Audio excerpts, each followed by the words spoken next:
Welcome to the Khushwant Singh LitFest 2022, beamed to you from London.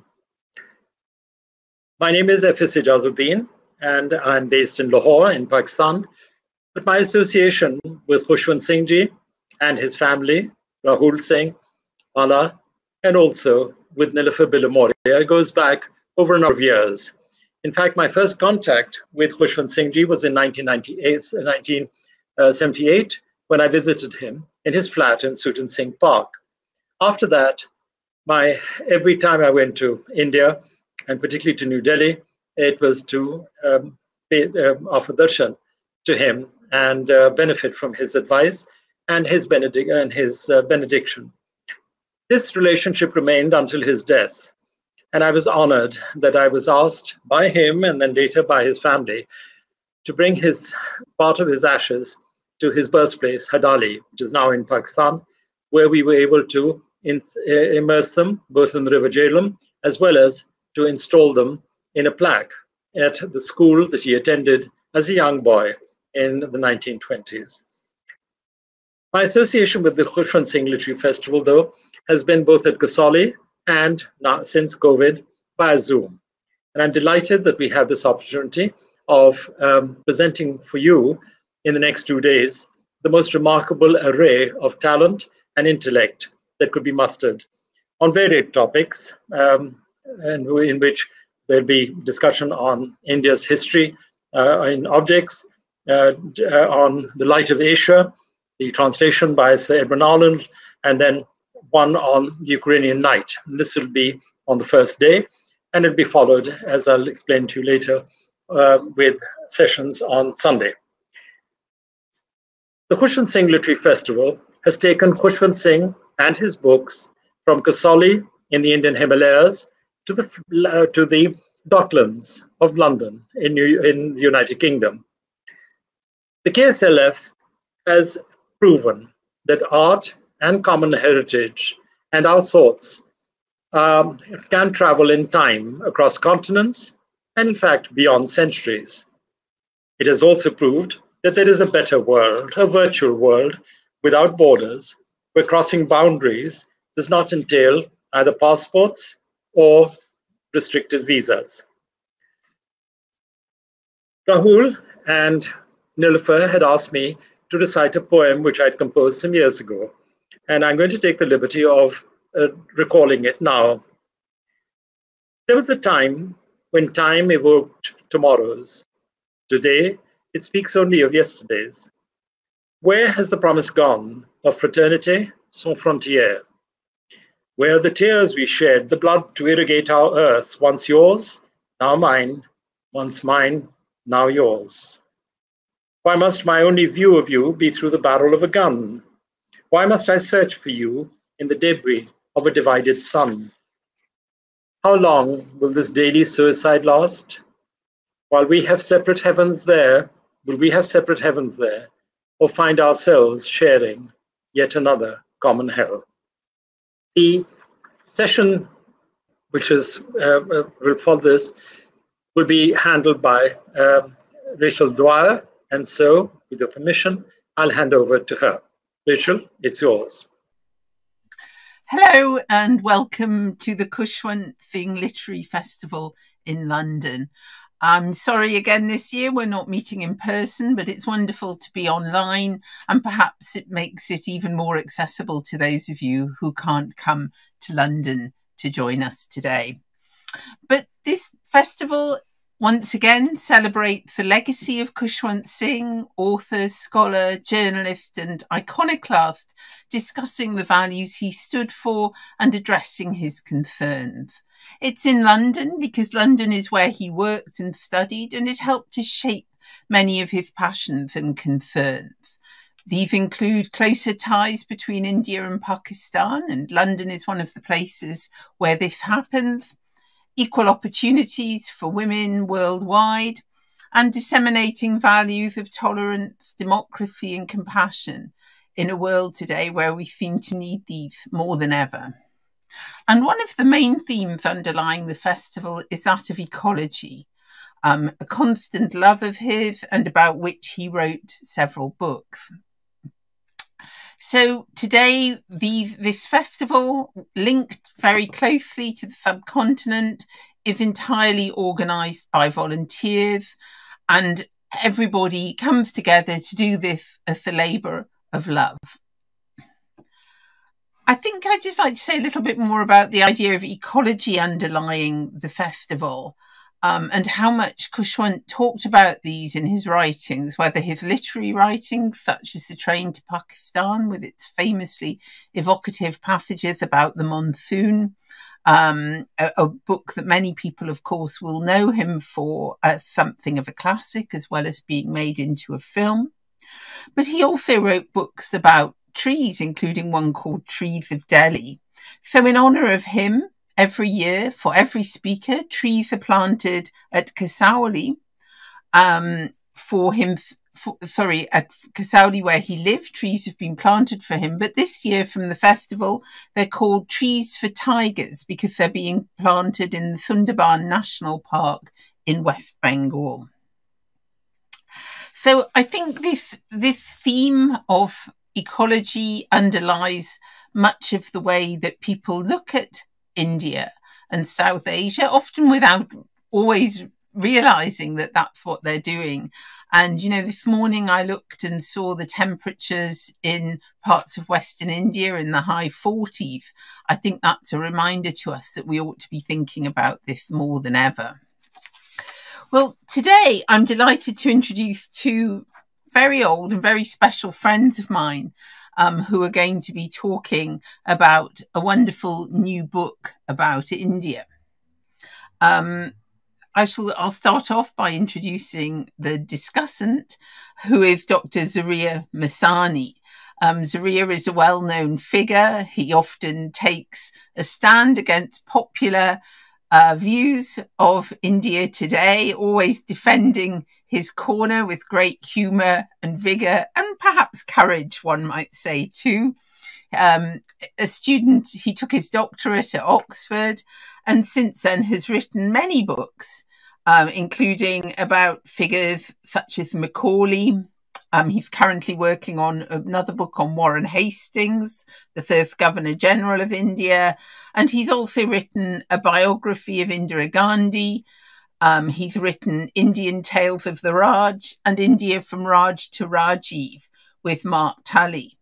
I also feel I know a great deal more about Zaria than just from meeting him because I've read his memoir, All Is Said, about his relations with his fabulous parents, great characters, and of course his father, Minu Masani, now seen as a very important figure in the history of Indian politics. And he's talking to Richard Blurton. Richard worked for many years at the British Museum. He joined in 1986 and he retired 4 years ago as the head of the South and Southeast Asia section. Richard, I'm very grateful to you for years of taking my first year undergraduate students around the museum. And, you know, many of them said they'd never been to a museum before, but having been, they now felt it was a space they could return to and feel at home in. So that was really a great achievement. Richard has worked on many areas as an archaeologist as well, from North Africa to Afghanistan, and in southern India worked with Dr. George Michel, another SOAS alumnus. And he's arranged many exhibitions at the British Museum over the years, as well as in India itself. I think really Richard's book collection is well known. His books on Assam, Bengal, Burma, and Hindu art are still very much used and read today. While at the museum, really dealing not just with the existing collections and bringing them up to date, but acquiring new works, paintings by Rabindranath Tagore, prints by Krishna Reddy, modern textiles, photographs and large-scale sculpture by Mrinalini Mukherjee, or Dilu, as we know her better.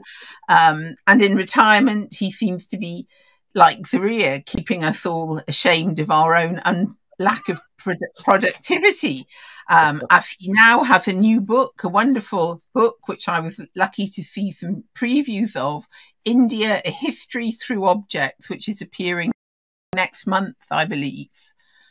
It's about the works of the British Museum, which he knows so well. And to have them brought to life in this book by somebody who knows these objects almost his everyday life, I think really gives it some warmth. So let me hand over to Zaria to introduce the talk and Richard's new book. Thank you. Richard, very nice to be speaking to you about this wonderful book, which is extremely ambitious because you really start 1 million years BC and bring it up to the present.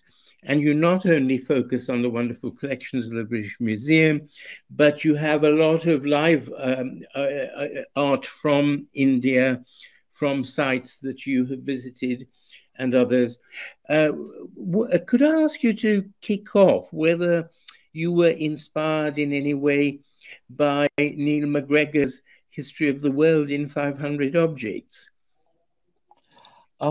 Well, you're right to invoke Neil's work at the museum. His famous title, History of the World in 100 Objects, was a project during the time I was in harness at the museum, and of course it was enormously influential. And in a sense, it has definitely spawned a whole load of further, or it spawned an idea that this is how you can look at history, not just in terms of texts and memory, but also you can write history through objects. This is a highly revealing way of considering the writing of history. Many insights can be gained from the physical remains of the past, both remotely. You mentioned 1 million years ago. In fact, my book begins actually with 1.5 million years ago, a single stone axe from southern India, and indeed comes right up to the present day. May I interrupt you there to suggest, please. Can you show us this wonderful axe? Yes. It's here is the axe. It's from a site called, well, it's either from Atirampakam or from Pallavaram, which are two sites just outside Chennai. They were investigated in the 1850s by the great British geologist Bruce Foote, who had been who'd become aware of the work that was being done in France on early Stone Age accomplishments in the remote past, and he was able to recognize that this was indeed a man-made tool, work that's since been done there by the Sharma Heritage Center.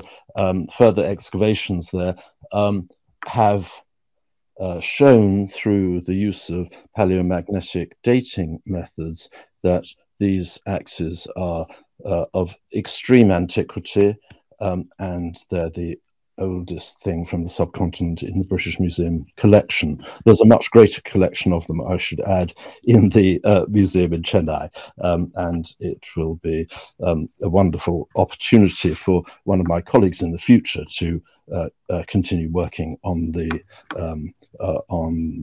links between these different parts of the collection.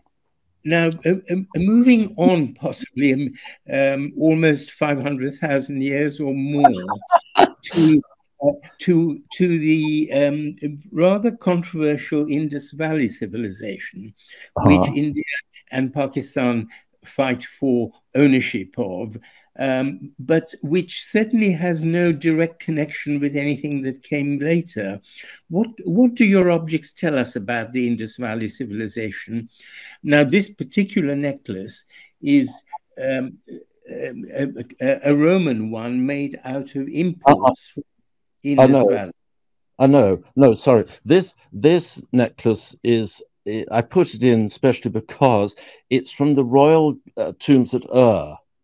So it's from southern Iraq, found in southern Iraq, and it's fascinating for the light it throws on the Indus settlements because of the materials it uses. These tubular carnelian beads, these long, thin carnelian beads, are a product, or were a product of Indus craftsmen. And the blue beads, of course, are lapis lazuli.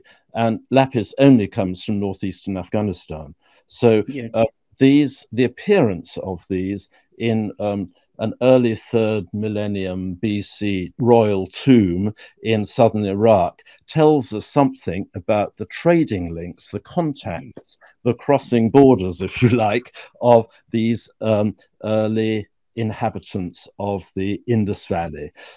As you quite rightly mentioned, the Indus Valley citizens had no concerns with boundaries of the sort that we struggle with today, and their sites are found throughout the Indus Valley, but also into northwestern India, in the modern states of Gujarat and Haryana and Punjab. So it's a very, very wide range. Involved in trade. Could we see some of the seals, which I know you have, which are illustrated in your book? Yeah, these are. And what I would like you to address is this rather controversial question of who the Indus Valley belongs to, because it doesn't seem to have had any direct connection with later Aryan settlements. So, have you been able to find any connections? Well, archaeologically, there is continuity between the great settlements, large settlements like Kalibangan and Harappa and Mohenjo-daro and Lothal also. There is some connection, but it's not in terms of grandeur or of great urban civilization. It appears, none of this can be absolute yet, but it appears that the end of the Indus civilization was not cataclysmic, was not due to some intense, sudden invasion. There's no evidence of that. There is evidence of slow, gradual decline. And it seems clear that the Chalcolithic, the Copper Age settlements that we find in Western India in the succeeding periods do actually continue the legacy of the Indus civilization, but without its huge sophistication. So there is no continuity of the use of these stamp seals, for instance. And there is no continuity in terms of huge brick buildings. So it's a mixed picture, and like so many of these controversial subjects, it is neither one thing nor the other. Could I just point out, while we've got these seals up on the screen, I chose this one especially because, as you can see, it depicts a rhinoceros. Now, there haven't been rhinoceroses in the Indus Valley for a very, very long time, millennia. Other seals show elephants, and similarly, they haven't been seen in northwestern subcontinent for a very long time. And it seems clear, bearing in mind especially what Rachel was saying earlier, that there has been climate change in this zone. Some people have suggested that the huge number of brick buildings that were made in the Indus cities, to fire bricks, you have to have a large amount of wood, you have to cut down a lot of forests. If that is the case, you may well get climate change. And if you look at these depictions of animal life at that time, you can only come to that conclusion. So now I'm going to fast forward us a bit to a few 100,000 years, because I'm very conscious of the enormous ground we need to cover. Yeah. Fascinating though each aspect is. Just before we go on that image, can I just point out that long dice? It's for gaming. Yeah. And of course, the playing and throwing of dice has a long tradition in India, with many depictions and many descriptions in the epics. Anyway, onwards. What I'd like to ask you is another controversial question, which is the Aryan or Aryan, if we use the Indian pronunciation, settlements in India, which are present Hindutva brigade question, because everything is indigenous. Have you found evidence archaeologically? I know there's plenty of genetic evidence that there were major invasions from the Indo-Aryan, Indo-European areas moving across North India southwards. Well, this is, of course, as you rightly say, a controversial subject, but looking solely at the physical evidence, the things that you can hold in your hand, the things that you can look at, there is no absolute connection between objects and any early Indo-Aryan communities. We can't make that connection. Obviously, we have the texts, the Vedas, and especially the earliest of those, the Rig Veda, which describe the early presence of those people in what's probably the Western Punjab, and then the later Vedas describe probably what's the Eastern Punjab. But there are no objects that one can categorically say this ceramic, this item of metal or whatever was made by or used by speakers of a certain language. This is an area of huge pitfalls, and it's very important to remember that unless you have an inscription, there is no way of making a connection between what people speak and what they made. Understood.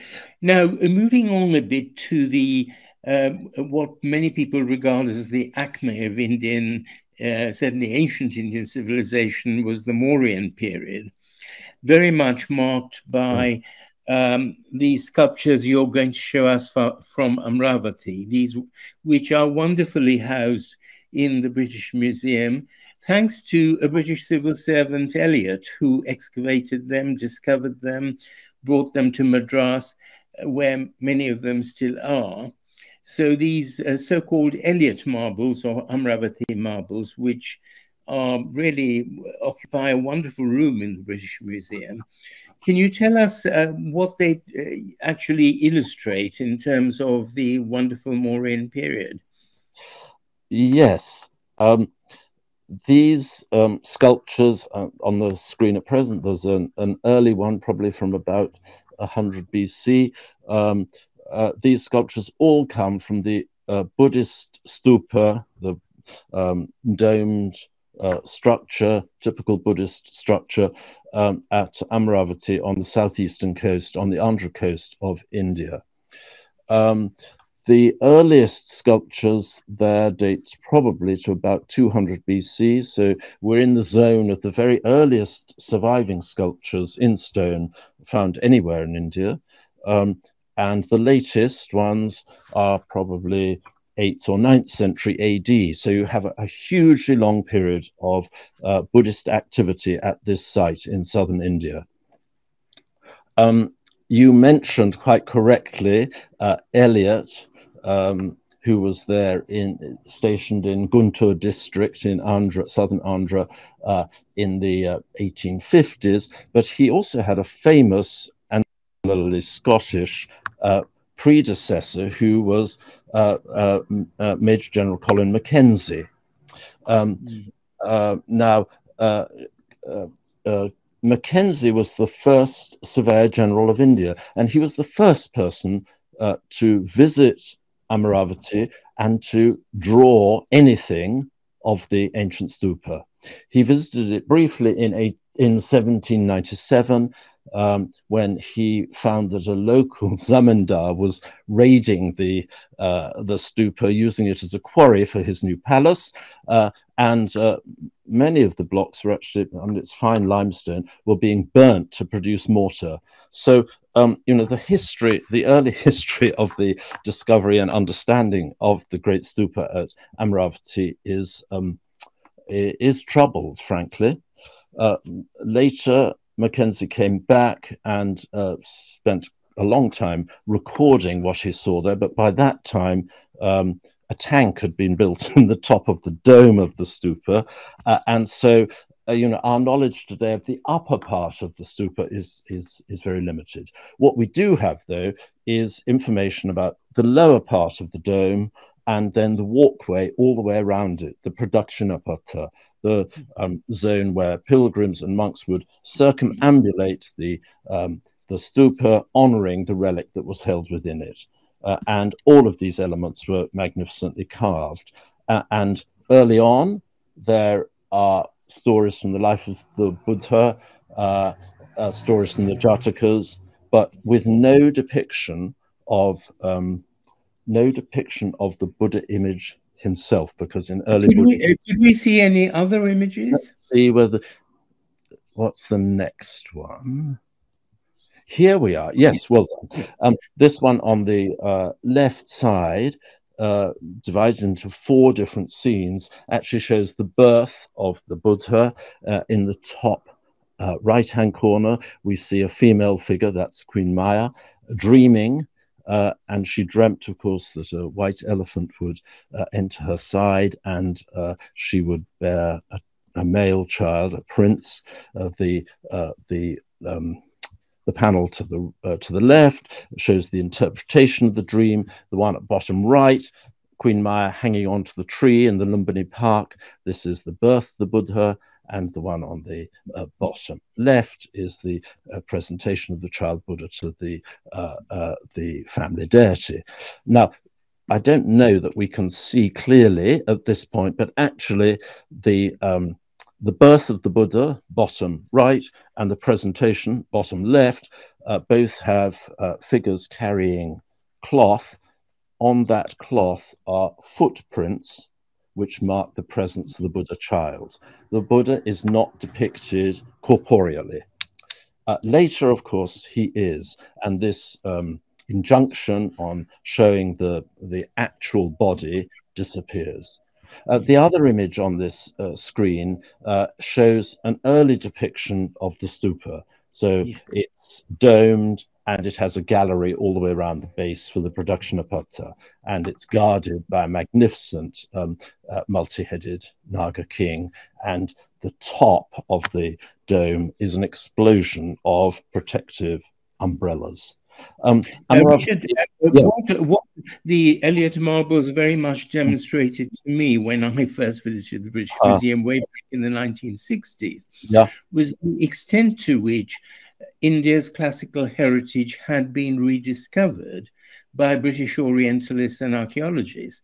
And of course, one here has to mention the wonderful Sir William Jones and James Prinsep, thanks to whom the Brahmi script was deciphered, which is why we could read Ashoka's edicts.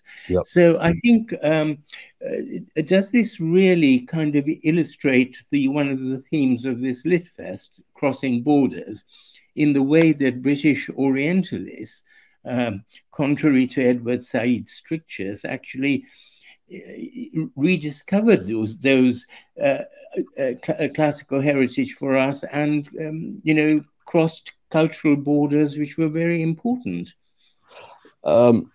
Those names that you mention are indeed heroes for anyone who is interested in the ancient history of India. You're right. And another figure whom we might also mention here, who was of immense importance, was Alexander Cunningham. The first Director General of the Archaeological Survey.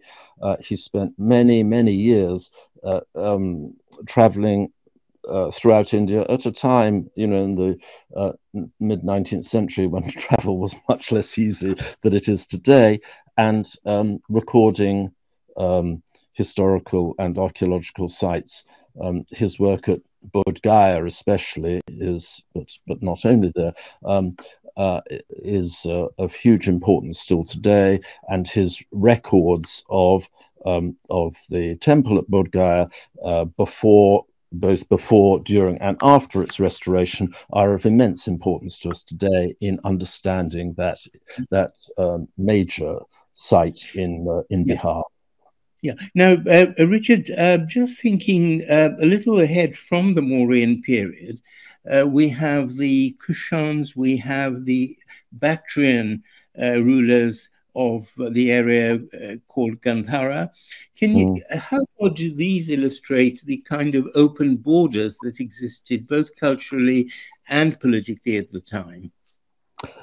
That's important, and I'm going to show some images just in a moment. But before we leave Amaravati, and bearing in mind the theme of our discussion, I just want to mention that Amaravati was one of the most important centers for the diffusion of Buddhism out of India and into Southeast Asia. And the name Amaravati is still remembered in Thailand, for instance. There's no memory of the actual site, but it is remembered as a place of great religious importance, just as it is also in the Tibetan tradition.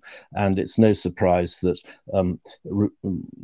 in recent years, the Dalai Lama has presented the Kalachakra Tantra at Amaravati, because in the Tibetan tradition, that teaching is connected with that place. Now, as you mentioned, on to Gandhara, and of course, this is a fascinating and intriguing period in South Asian cultural history. It's a time when, as you mentioned, the southwest is the northwest is open to Iran, to the Hellenistic and the Roman worlds, and also to Bactria. In the in the 1st century AD, we know that Bactrian nomads entered into northwestern India. We know them today as the Kushans, and they set up both at what's today Kabul and also in Peshawar, but also in Mathura, south of Delhi. So a very wide spanning empire, mostly Buddhist, though of course Mathura had many Jain shrines, and a time that was extremely open to ideas coming in from outside. So the two images that you see on the screen here, obviously the one on the left is the Buddha, the standing Buddha, and the one on the right is a Bodhisattva. It's Maitreya, but of course they appear, first of all, in bodily form, whereas previously the Buddha had not been shown as a human living being. But perhaps more importantly, they are shown as wearing costume that would not have been out of place further west, possibly even as far as the Hellenistic worlds of Syria and Egypt.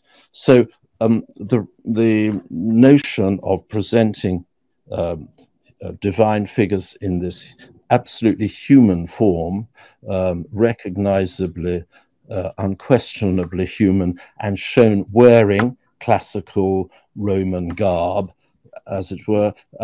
These are ideas that come in from the West, along with all sorts of other ideas on iconography and coinage and many other ideas of civilization ideas, script, of course, and different scripts, and the use of scripts like Koroshti, for instance, which are probably based on Aramaic. So an important, a very important period. Sticking with Mathura for a minute, Yeah. Mathura also became very much a center of Brahmanical Hindu art under the A Gupta, little later, yeah, that's right. Which came almost sort of coterminous with Gandhara. How far was there a struggle between Buddhism and Hinduism during this period, with Hinduism coming out on top and Buddhism virtually disappearing from India? Well, that's a process that took a very long time, and it does depend, where you are in India. So, we know, for instance, that Buddhism in Orissa survived into the Mughal period. So, it's a very, very long process. But you're right, of course, under the Gupta kings. Sorry, let's move the images on. I put this one up because, of course, it there is shown as Hercules, so he's wearing the skin of the Nemean lion. But let's move away from Gandhara and to the further survivals of Oopsie. We'll need to come back to some of these, perhaps. Right. Now let's look at some of this material. And this is obviously a sculpture of Varaha, the boar-headed incarnation of Vishnu rescuing the earth goddess from the ocean demon. In a late Gupta, very confident, very strong medium. It's undoubtedly true that at the time of the Gupta kings in the 4th, 5th centuries AD, royal patronage, or royal personal patronage, perhaps we should say, is much more closely connected with the cults of early Hinduism, and many of them producing sculpture in Mathura stone, such as this one here of Varaha. That it doesn't mean, though, that the Gupta kings and indeed their successors didn't support and patronize Buddhist artists as well. That undoubtedly continued, and the two seem to have rubbed along together without great conflict. I wouldn't describe it as a time of a conflict other than conflict in words. And we certainly know that further south in what's now Tamil Nadu, there were the early Shaivite saints, for instance, in the 7th, 8th centuries AD, people like Appar and Sambanda and so on. These saints did inveigh against the Buddhists, but it's verbally rather. We don't think that there's no real record of outright hostility and armed conflict. No, that's not the story. Now, you're going to show us a couple of images from Bodh Gaya, aren't you? And my impression was that Bodh Gaya was very much rediscovered again by British archaeologists. Actually, I don't have any Bodh Gaya images, I don't think, but they're certainly in the book I described. Yes. That. Yes. But you're absolutely right. The history of, it's a very intriguing story.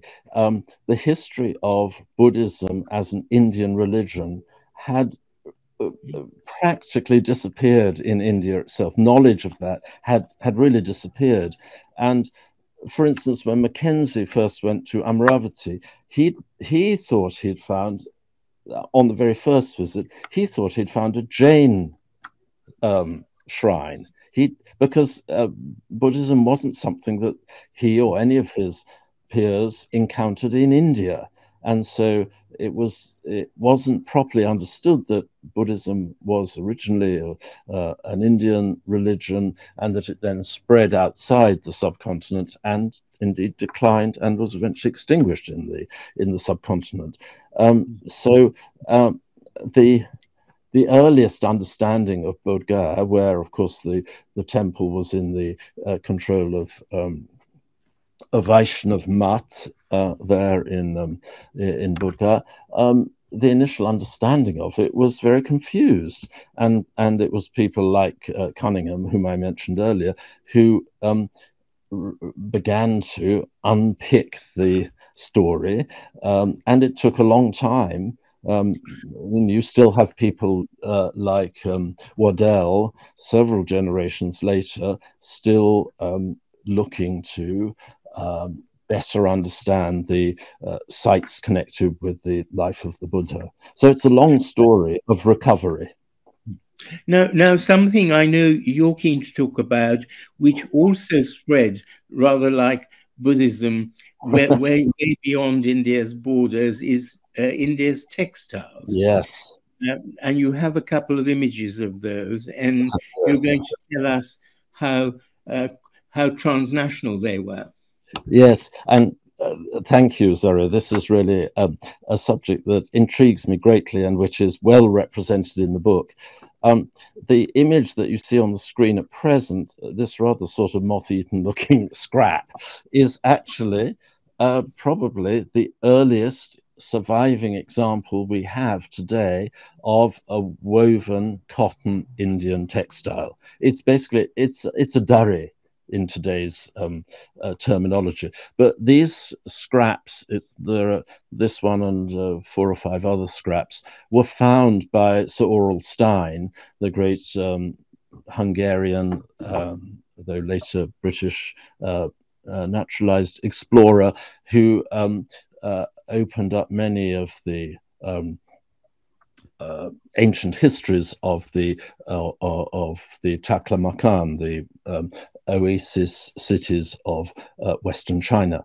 This fragment comes from Nia on the southern route, and it was found in deposits that can be dated between the 1st and the 3rd century AD. So, I mean, that's why I'm showing it. It's unremarkable to look at, but it's incredibly important because it's so early. Now, I'm going to have to move on a bit. I'm just conscious of our hour. Can we go back to the Chola kings? Because there was this immense spread of Hinduism and Hindu art across Southeast Asia, which presumably comes from the Cholas.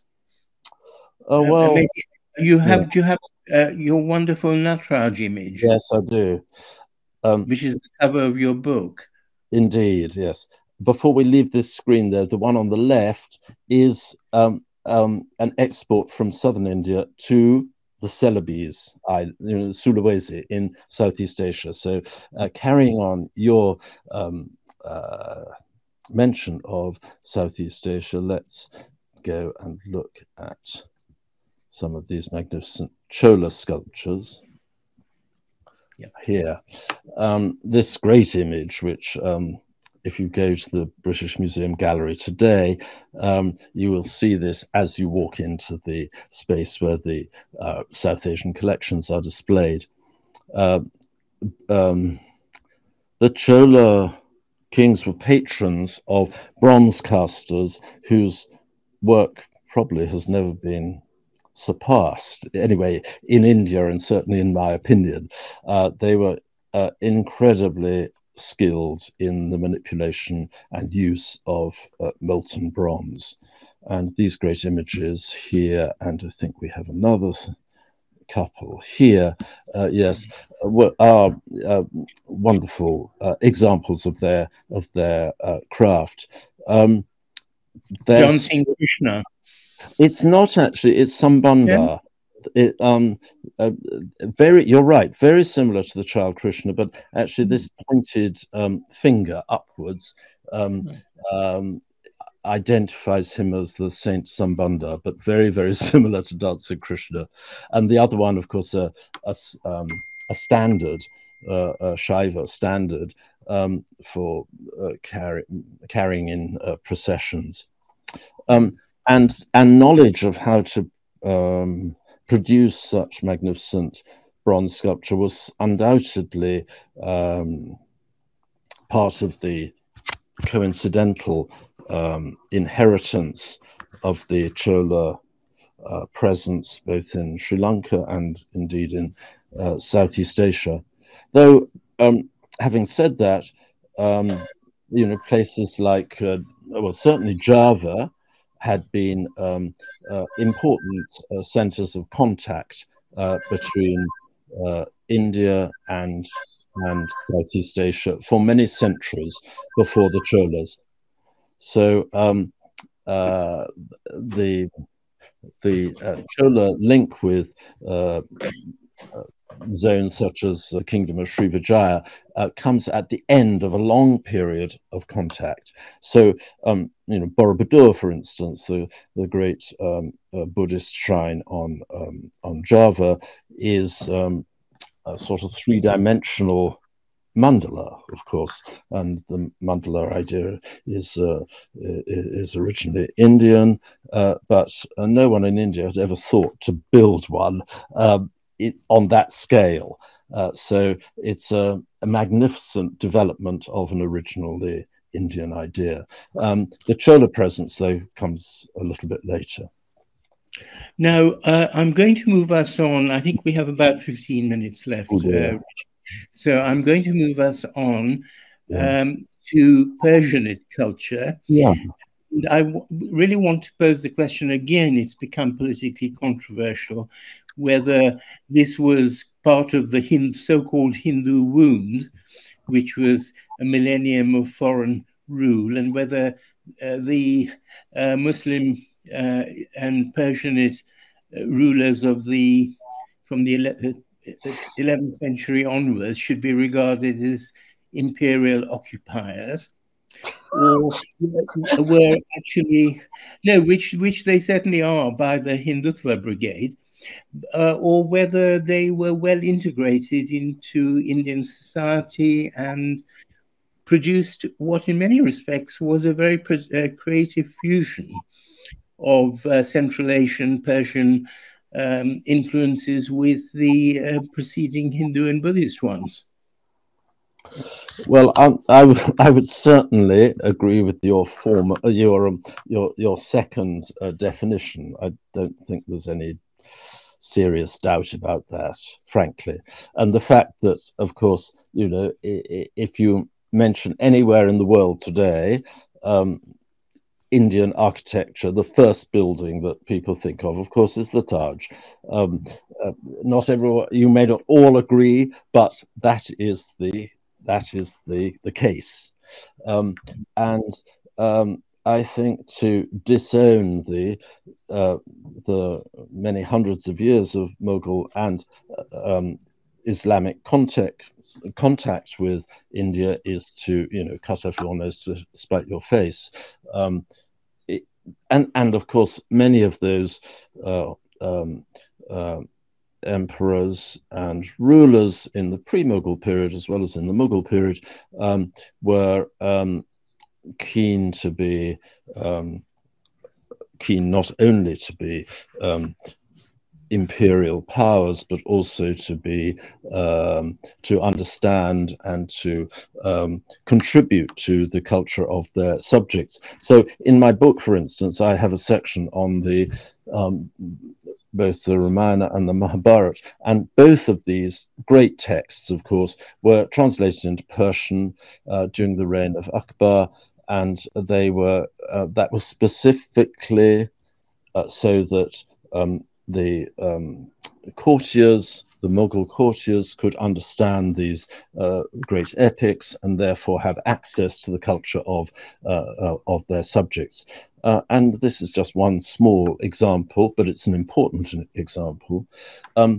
Some people, of course, have questioned the degree to which Aurangzeb wished to meld. Yes, well, you've got your illustration. Your illustration here has Jahangir weighing his son Shah Jahan, presumably, in rather Hindu fashion. Indeed. Was there a change, do you think, from Jahangir down to Shah Jahan and Aurangzeb, who were much more Islamist in their approach than Akbar and Jahangir had been. Well, Akbar is certainly, frequently held up as a paragon. It's true, but I don't agree with the notion that it's downhill all the way thereafter, and I do believe that the melding of cultural influences was so great by that time that, it would be impossible to unpick it. And I think the notion that it all has to be abandoned or negated or done away with or dismissed, all those astonishing links and achievements, that's for the birds, in my opinion. I suppose one has to acknowledge the fact that certainly in the early Muslim invasions, there was a huge amount of destruction of Hindu temples, Hindu art. One only has to look at the number of statues in temples that have been defaced to see that. Of course, invasions and war do produce casualties. Of course, I would, one would be foolish to assume otherwise.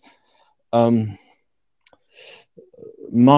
this case, I think there is a strong Islamic belief in not representing people and certainly not their faces. So the defacement was very much an Islamist phenomenon, which I think perhaps we need to recognize. Of course, there are many examples of that, but I don't think I have great trouble in looking back on the past and trying to interpret it with today's standards. I think much better to get on and understand it all within the common context. I'm very queasy about attaching blame in retrospect. Now, shall we move on to another sort of foreign influence, which is often regarded as being intrusive, but in many ways also affected the way that Indian culture developed, and not least our sort of contemporary preoccupations. And I'm talking about European influences, starting with the Portuguese and later with the French and the British, and remaining to this day with our sort of rather globalized contemporary art. So perhaps we should, I think we've got about 10 minutes left. Should we talk about the modern period and the colonial impact, which produced in some ways very creative art, like the Company School of Painting, which rescued Mughal art from decline and breathed new life into it? Well, certainly this type of painting, which, it's a sort of omnium gatherum term, company painting, but painting for the painting by Indian artists for European, often British patrons, is very attractive and very interesting, and tells us a lot about the history of the period.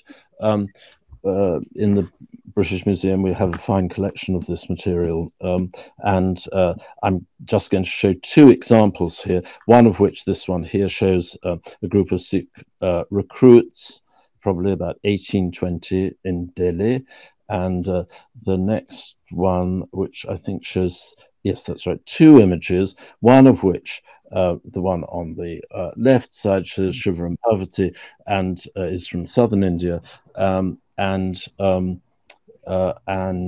is of great interest because it also shows them wearing these spectacular textiles, which are of course such a lure to the British and French in the south. And the other image, which shows a botanical sample, it's from the botanical garden at Shibpur in Calcutta, and shows the clerodendron plant, All three of these show the way in which Indian artists with extraordinary skill managed to change their way of depict the way they produced a picture and produce things that were attractive to their new European patrons. This first one, I think, is particularly interesting because it's connected with the painter who produced the Fraser paintings, Fraser album paintings in Delhi, and it comes with a list of the names of the individual characters. Here we see something that is much more photorealistic, I suppose you would say. It's much less concerned with vibrant design, with sort of the manipulation of color. It's much more graded, and it's moved away completely from the style of painting that we know either from the Mughal court or from the early Pahari courts up in the northern Punjab. So it is a departure for Indian painting and for Indian depictions of the world around them, but it's one that was incredibly productive. And in some of these paintings, like this one of the Clerodendron, is part of the whole scientific examination of both the natural and the geological and geographical world in which the British officers found themselves. This painting was probably commissioned by Roxburgh, the second, I think, or was it the first superintendent of the garden at Shibpur in Calcutta. So part of that huge scientific project. So in a way, what we're seeing is that the European influence on Indian art, like the Mughal, was quite positive in many respects. I mean, we got perspective, we got a certain degree of naturalism, and you're going to show us here a couple of silver objects made, I think, by Om Morasia in Kutch. Yes. Actually, the one on the left was not made by Om, but is very typical of this type of vessel. It's a sporting trophy and has an inscription inside it, whereas the one on the right is indeed from Omaisi Mauji's studio. It's a drawing of a vessel made to commission probably by a British patron, but there were plenty of Indian patrons also of Omaisi Mauji, who lived in Kutch. His great period of productivity was in the late, probably the last decade of the 19th century and the 20th century up until the First War. The First War more or less killed his popularity, but this teapot, of course, is a very typical product of his workshop. It has his mark on the base. It's hugely elaborate and densely covered in decoration. And of course, you can imagine how very, very popular this sort of image would have been in the late 19th century, but also how completely unpopular it would have been by the 1920s. You know, you couldn't get much further than the Bauhaus than this. Well, I'm proud to say I have an Om Morasia box behind me. Oh, good for you. Well done, Zaria. Good. Which is very pretty with tigers engraved on it. So coming more to the contemporary period, Richard, which I know you're keen to talk about, and I think we only have a few minutes left. Okay. Would you like to sort of talk a little about contemporary art and why you think it's important to keep that in view? Oh, well, I think it's very important to keep it in view because, you know, to understand the Indian world, which is our attempt at the British Museum, then we need to understand what's going on today. And as I've mentioned earlier, I think that objects, items that you can hold in your hand, that you can interrogate yourself, these are a hugely productive way of doing it. Photography, of course, has been one of the very important elements in 19th and 20th century, and indeed 21st century South Asian imagining of the world. This is by Lionel Wendt, the Sri Lankan burgher artist, and this is a much more recent work by the current Pakistani artist Bani Abadi, who uses photography to produce her images. And here, it's part of a series. She's placed figures in the street at a certain time of day, and it's the time of the year and the time of the day when most people in Karachi will be breaking their fast after Ramadan. So this woman is clearly not a Muslim. She's wearing a sari. She is indeed a Hindu, a member of the community in Karachi. Others in the series show Parsis and Christians. So this is an intriguing way of using photography to comment on today's society. Richard, I think we have 2 or 3 minutes left. If you want can I just mention these two paintings here? This is Binod Bihari Mukherjee, and this is Abanindranath Tagore. Both of them were hugely influenced and traveled in the Far East with Tagore. So Chinese and Japanese paintings were enormously influential for them. And then finally, I just want to show a few of the modern items in the BM collection, which comprise both political materials, such as this poster from Pakistan with Richard Nixon, Bhutto and Kosygin visible there in the bottom of the image, and then finally the last image, the sculpture that you mentioned earlier, Zaria, by Mrinalini Mukherjee. Thank you. Wonderful. So it's a real tour d'horizon, and I can vouch for the fact that the illustrations we haven't seen are even, well, quite as mouth-watering as the ones we have seen. And so I think once the book is out, it will be hugely enjoyable for anyone interested in South Asian art. It's clearly been a labor of love, and most of your life has been spent researching the material which appears in it. So highly recommended. I'm going to be reviewing it for Open Magazine and look forward to reading it when it's fully out. Thank you very much, Richard. I think we will now hand back to Rachel. Thank you. Well, I mean, that was a wonderful discussion, Richard, and just the breadth of the book is extraordinary. You know, I mean, it was just fascinating. Now, I'm not going to ask you one of those questions like, should the British Museum return its treasures? As I think it might blow its top if I did. So I won't ask you such a very silly question, I think. But what I'd really like to know is, which is your favourite of all those objects? That's a hard question. There always is a favourite.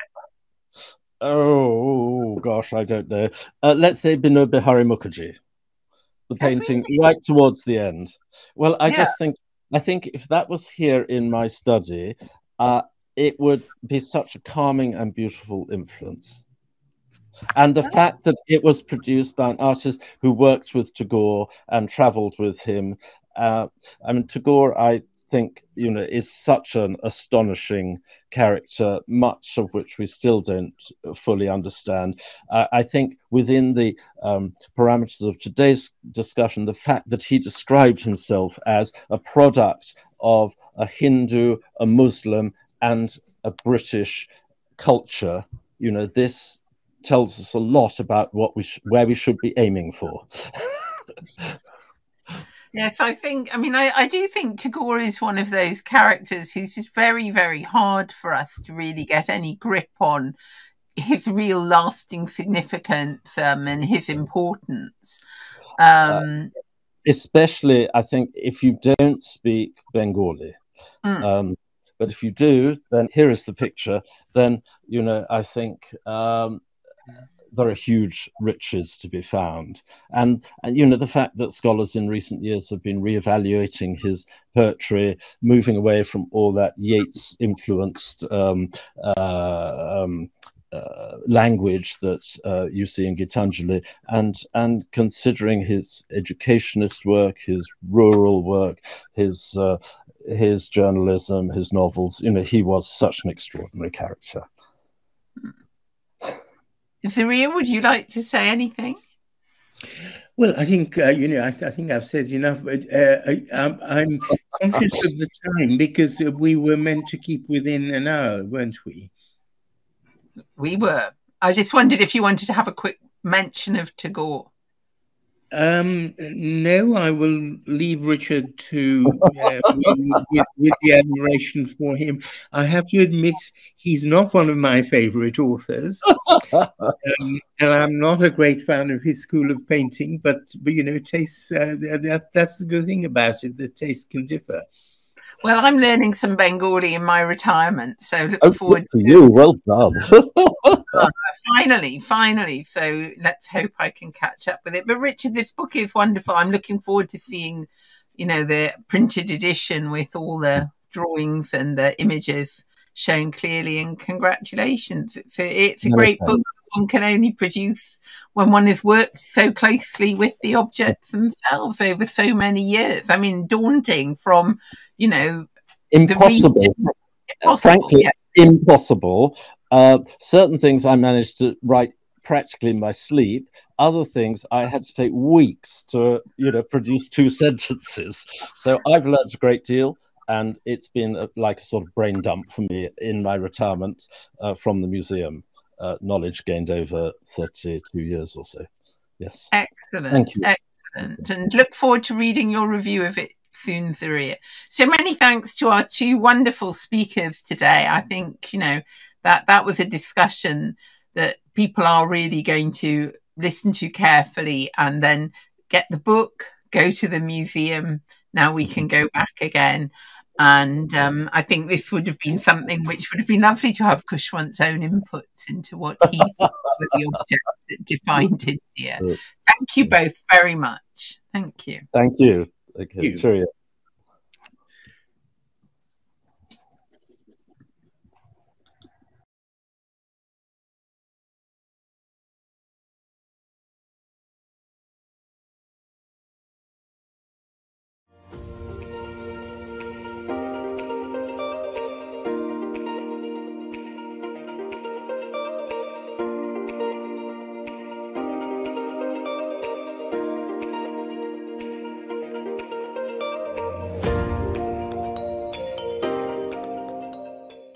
Welcome to the second session of the Khushwant Singh Lit Fest.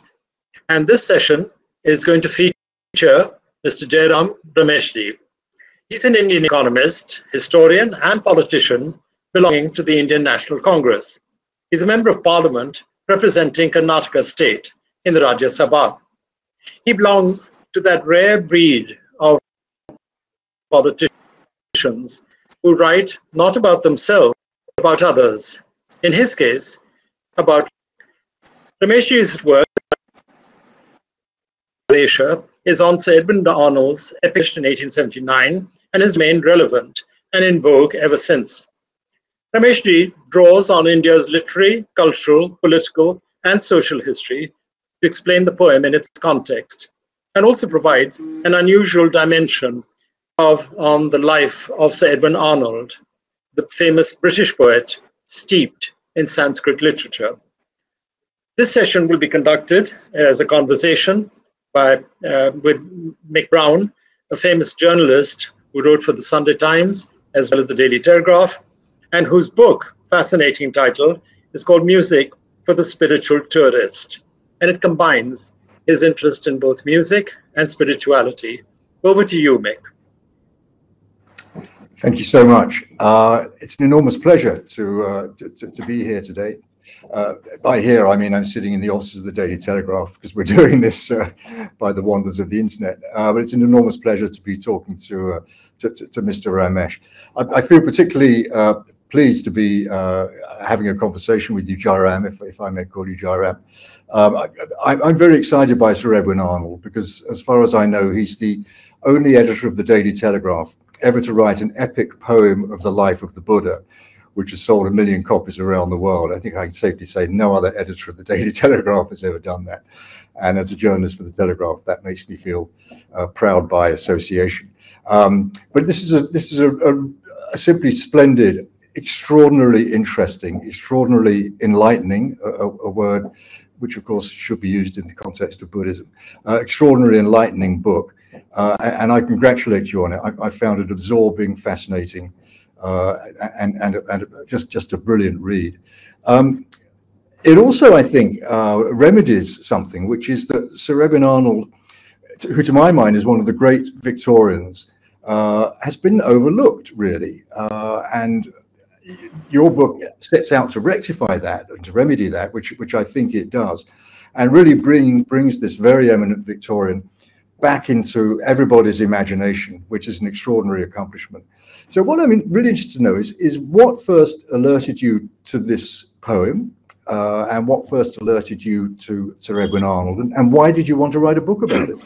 Well, Mick, you know, every Indian has Buddha in his or her DNA, if not Buddhism.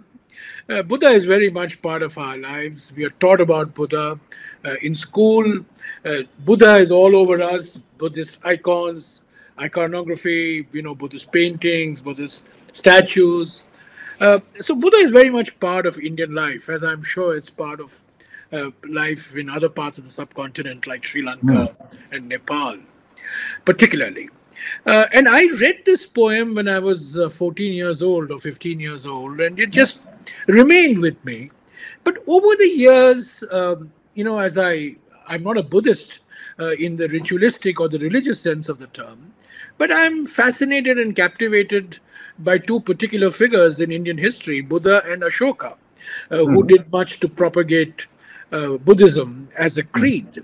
And as I kept, you know, reading about Buddhism and the spread of Buddhism, it just struck me how extraordinarily influential Edwin Arnold's poem of 1879 was in making the personality of the Buddha, if not Buddhism per se, the personality of the Buddha, you know, so very popular, not only in England and Europe, not only in America, but also in Asia, including the subcontinent. And then I discovered this fascinating exchange between Winston Churchill and Jawaharlal Nehru, which takes place in 1955. And Churchill is reminding Nehru about the light of Asia.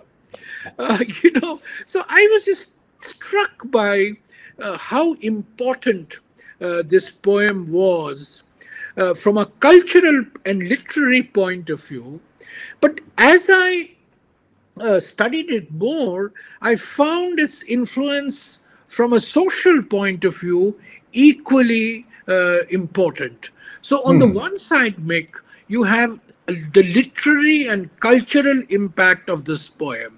But more profoundly, this poem, in its translations into many Indian languages, made Buddha the symbol of social transformation. The anti-caste movement in India, you know, took Buddha as the icon of social protest. And all of them derived their image of Buddha and Buddha's life from the light of Asia, read not in English, but in Tamil, in Hindi, in Malayalam, in Telugu, and various Indian languages. Yeah, So this is it's a very fascinating story of a poem. It's an extraordinary story, and I wasn't aware at all. Forgive me I wasn't aware at all of, as you say, the social implications, particularly in the subcontinent of this. I would just say that, the English had a literary impact, the English poem in English, but its social impact came through its multiple translations. Right. There's two things I want to ask you before we get into that, which I do want to discuss. First of all, you say you read this poem when you were 14 years of age. Well, under what circumstances? Was this on the school curriculum or something, or did you? No. It was a poem that my father had in his bookshelf.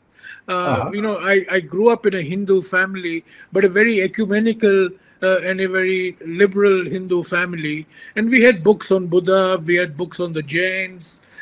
We had books on Christianity, in my father's bookshelf. I went to a convent school, so, I belong to that generation of Indians. So, yeah, I mean, I read it. It didn't strike me, but it remained with me, what I wish to say, Yeah. First of all, could you tell our audience something about the man, Sir Edwin Arnold himself? Because to me, he's a very profoundly interesting man. In many ways, typical of his generation, typical of his era, but in other ways, completely atypical of his era. Yeah. Give us some idea of who Sir Edwin Arnold was. Well, Mick, I depart company from my good friend and party colleague and fellow MP, Shashi Tharoor, who paints the Victorian era as an era of high imperialism, of people, who had nothing better to do, thought of nothing except subjugating a colonial people. I think the Victorian period also had a large number of personalities who, while they were committed to British rule in India, were equally captivated and fascinated by India's, and when I say India, I mean the subcontinent's cultural and spiritual and literary legacy. So you have the rediscovery of Buddhism going on. You have the epigraphical rediscovery. You have the archaeological rediscovery. You have the literary rediscovery, and there are a large number of people, Mick. And I believe that I don't think that Edwin Arnold wrote this poem sitting down in his cottage in Kent, saying, now, how do I justify Queen Victoria's rule in India? And I will produce this poem on the Buddha. So you have people like James Prinsep, you have people like Alexander Cunningham, you have people like Max Muller, you have, all these are Victorians who believe in Britain's manifest destiny in India. But at the same time, they are people who are learning Sanskrit, who are learning Indian languages, who are translating the ancient Indian literary texts. Edwin Arnold translated the Mahabharata, he translated the Bhagavad Gita, he translated many, very many major Indian works. And therefore, Edwin Arnold is a very, very unusual figure. He comes to India in 1857 as the mutiny, is winding down. The first war of independence, as we like to call it, and the Great Mutiny, as you like to call it. He came to He came to India. He spent 2.5 years in India as principal of a college, taught himself, learned Sanskrit, learned Marathi, started this lifelong love affair with Indian literary classics. And of course, for 25 years, he was the leader writer of your newspaper, the Daily Telegraph, writing thundering articles, against the Russians. He was a great supporter of the Turks against the Russians. He wrote great, a lot of articles he wrote on Britain's role in the world, which today might sound to be an apology for British imperialism, but in the context of the times, I would say he was a liberal imperialist. He was not a hardcore imperialist, but he was an imperialist who taught himself multiple languages, who was very, very sensitive to local cultures. Sri Lanka, Ceylon. He went to Ceylon, of course. Of course, he had, he was very close to India. He became for the last 20 years of his life married a Japanese and became a great advocate of an Anglo-Japanese alliance. Yes, he became a great Japan-phile. So Mick, he comes at a time in Victorian England when religious doubt is at its peak, when Darwin has just been published and science is making great advances, when biblical orthodoxy and papal orthodoxy is under assault. And he finds in Buddha, a figure, not a religious figure, but an ethical figure, a man who is propagating basic ethical principles of what constitutes a good life. yes, And I think the time was ripe for discovery of a personality like a Christ-like figure, so to speak. Right. Minus the miracles. And therefore, I think what he did through this poem, Mick, was really bring out Buddha, the man, the Buddha, the person, the Buddha, the social reformer, not Buddha, the founder of a religion, which later on came to be called Buddhism. It's very interesting what you say about the time being right, really, for the publication of this poem, because there had been, at that time, there was a growing interest in Buddhism, in Hinduism, in Islam, a growing interest in what we might now call comparative religion, the study of comparative religion, and that had started through people, as you say, Muller and so forth. I think personally as well, reading the poem, that the way the poem is written, it's written in a very vivid, some might say florid, but very romantic way. And I could almost imagine Victorians reading this poem and reading about the life of the Buddha. I can almost imagine this being illustrated by the pre-Raphaelite painters. Holman Hunt, of course, did a poem called The Light of the World, which is an image of Christ. And it's not too fanciful to imagine Holman Hunt having painted the light of Asia in the same sort of way. So I think the time was certainly right for Sir Edwin. But there had been Buddhist studies before. There were Buddhist academics. There were lectures in churches and so on and so forth. But why then did Arnold's poem in particular? Do you think it just crystallized that moment in a very populist sort of way? Two things, Mick. First, before Arnold, you had scholars of Buddhism. You had Rhys Davids, you had Max Muller, you had Monio Williams, then you had Alexander Cunningham, who established the Archaeological Survey of India. Earlier, you had James Prinsep, and before James Prinsep, you had William Jones, who founded the Asiatic Society when Warren Hastings was the Governor General. So you had Buddhist scholars, both in England as well as in Germany, particularly, and in France. But remember, these were Buddhist scholars. They were, translating Chinese texts. They were translating Pali texts. They were translating Japanese texts. But they were scholars. They were academics. They were writing for a small constituency of their peers. Arnold takes all this knowledge from different sources, puts it in the form of an epic poem. And the Victorian period is also the age of poetry. Of course, I'm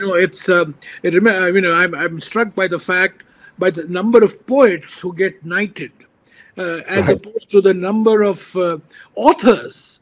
You don't have Sir Charles Dickens, but you have Lord Tennyson. You have Sir Edwin Arnold. So this was the age of poetry, which epitomized empire. It epitomized Britain in all its great glory. So I think what the first reason is what Arnold does. He takes the life of the Buddha out of the academic world and puts it into the popular discourse, into the public domain.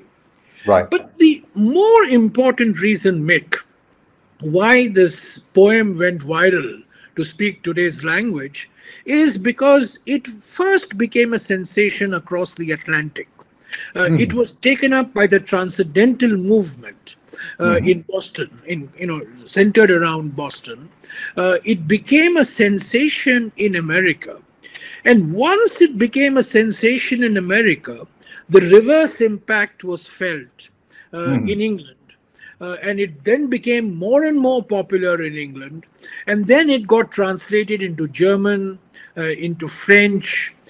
Leo Tolstoy became interested. It got translated into Russian.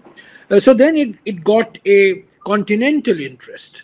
Now, in 1885, it gets translated into Bengali for the first time, for the first Indian language.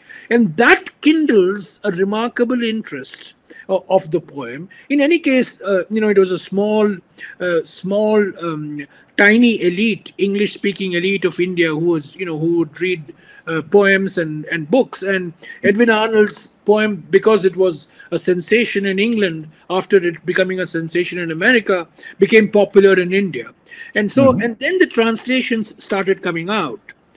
And remember, we are now the nationalist movement is taking shape. Indians want to show their philosophical, their spiritual, and their cultural superiority to the British. We may be ruled by you, but we are, we have a greater civilization. Of our own, yes, a greater tradition. Yeah. And Buddha becomes the epitome of this legacy, this spiritual legacy, this philosophical legacy, this cultural legacy.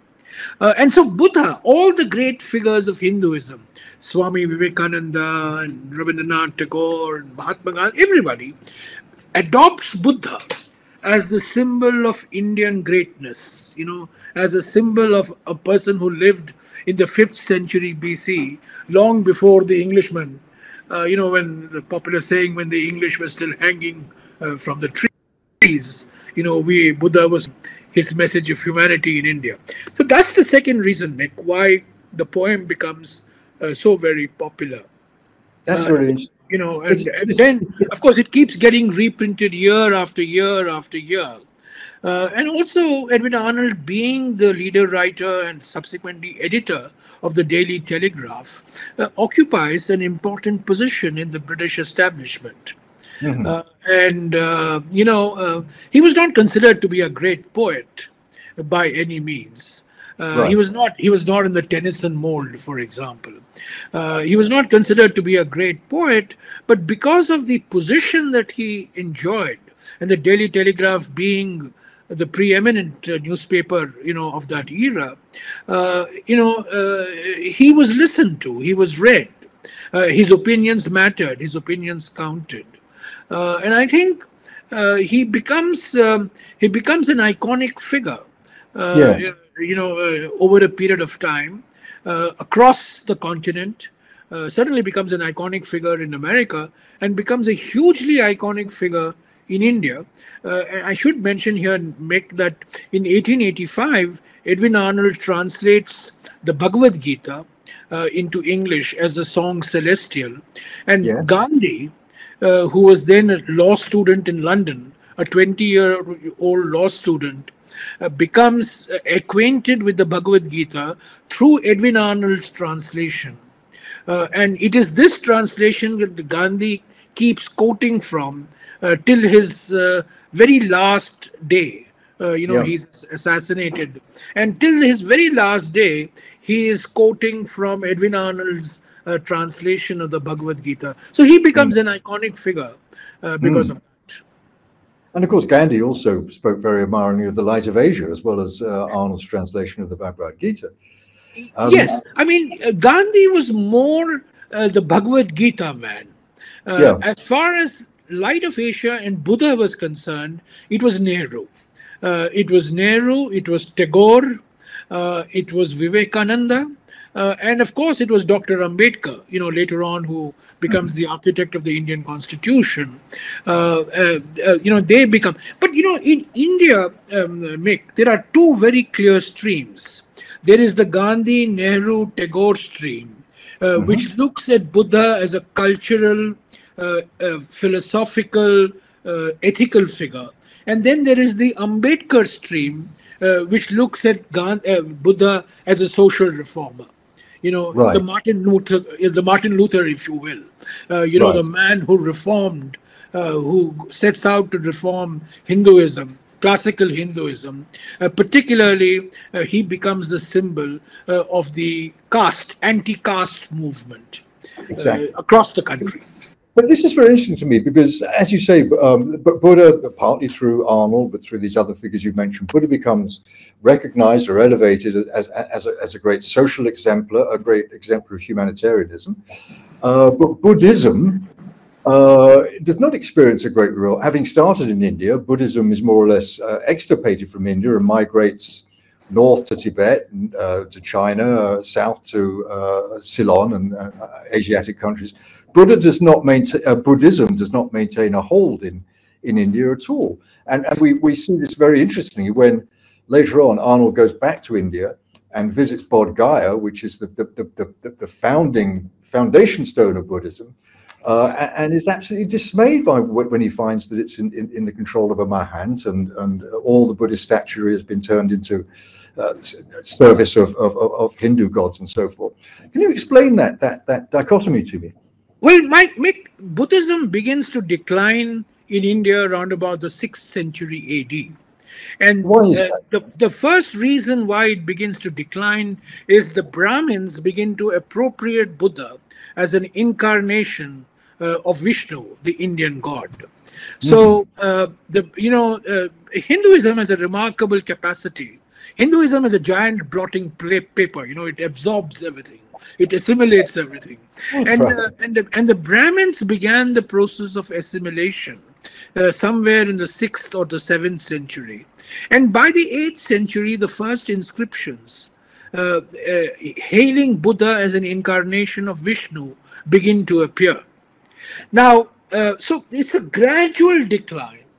And by the 11th or the 12th century, when Islam begins to make its advance in the subcontinent, Buddhism as a faith, really is on its last legs and almost vanishes in India. But as you point out, this is the period when it is really flourishing in the rest of Asia. It's flourishing in Sri Lanka, it's flourishing in Burma, Japan, China, Korea, in other parts.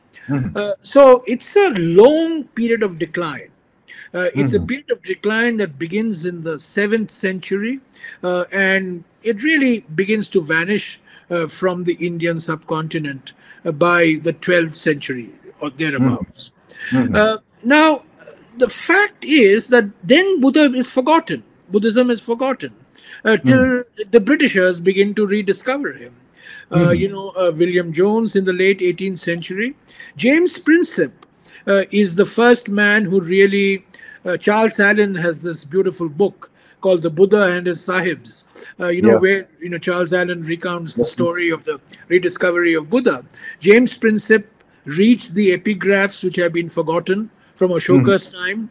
Alexander Cunningham, unearths Bodh Gaya and Sarnath, which are very important places in Buddhist philosophy and Buddhist faith. And then, of course, you have people like Edwin Arnold. Bodh Gaya, you mentioned Bodh Gaya. It's very important, Mick.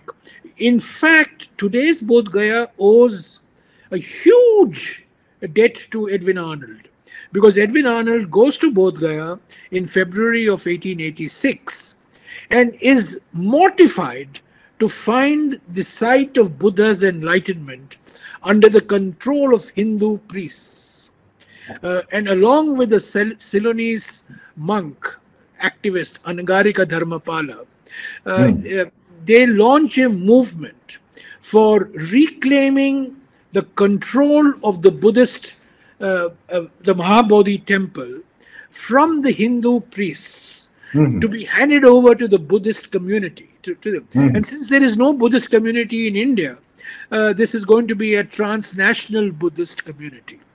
So this campaign starts in 1886. And this is resolved only in 1953.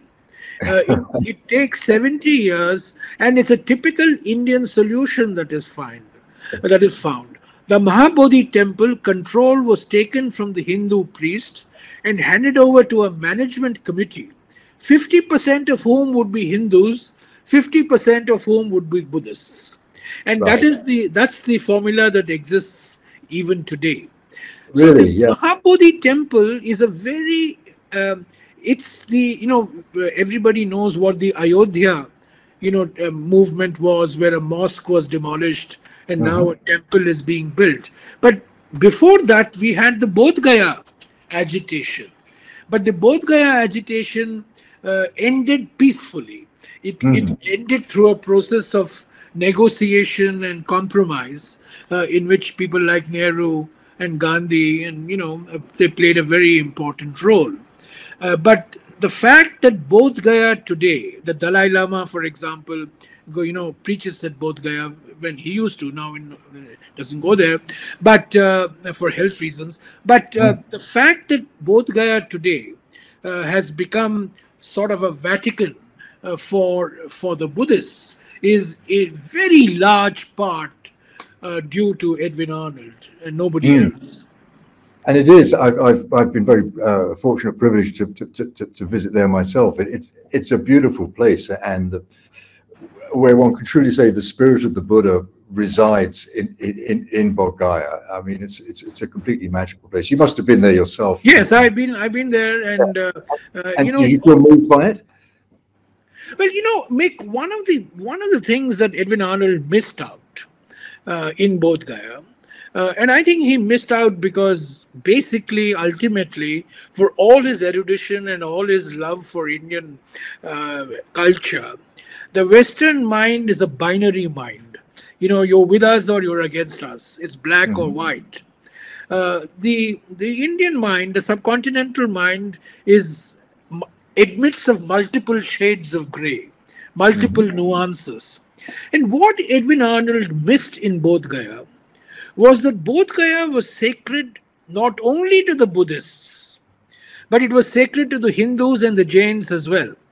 The point I wish to make, which I have made in the book, is that in fact, most sacred places in India are liminal in nature. Right. When the Hindu says, this is my sacred place, you can be rest assured that it is also sacred for the Muslims, and it may have been sacred to the Buddhists and the Jains much before the Hindus came on the scene. Right. So this liminality of sacredness, Arnold missed. So Arnold goes to Bodh Gaya in February 1886 and writes a thundering editorial for the Daily Telegraph, a dispatch from Calcutta, where he calls Bodh Gaya the Mecca of Buddhists. Now, if it was a Mecca for Buddhists, non-Buddhists would not have been allowed in Bodh Gaya, right? Right. That's what Mecca is. Choice of phrase, isn't it? So, Yes. by calling it the Mecca for Buddhists, and in another place he calls it the Jerusalem for Buddhists.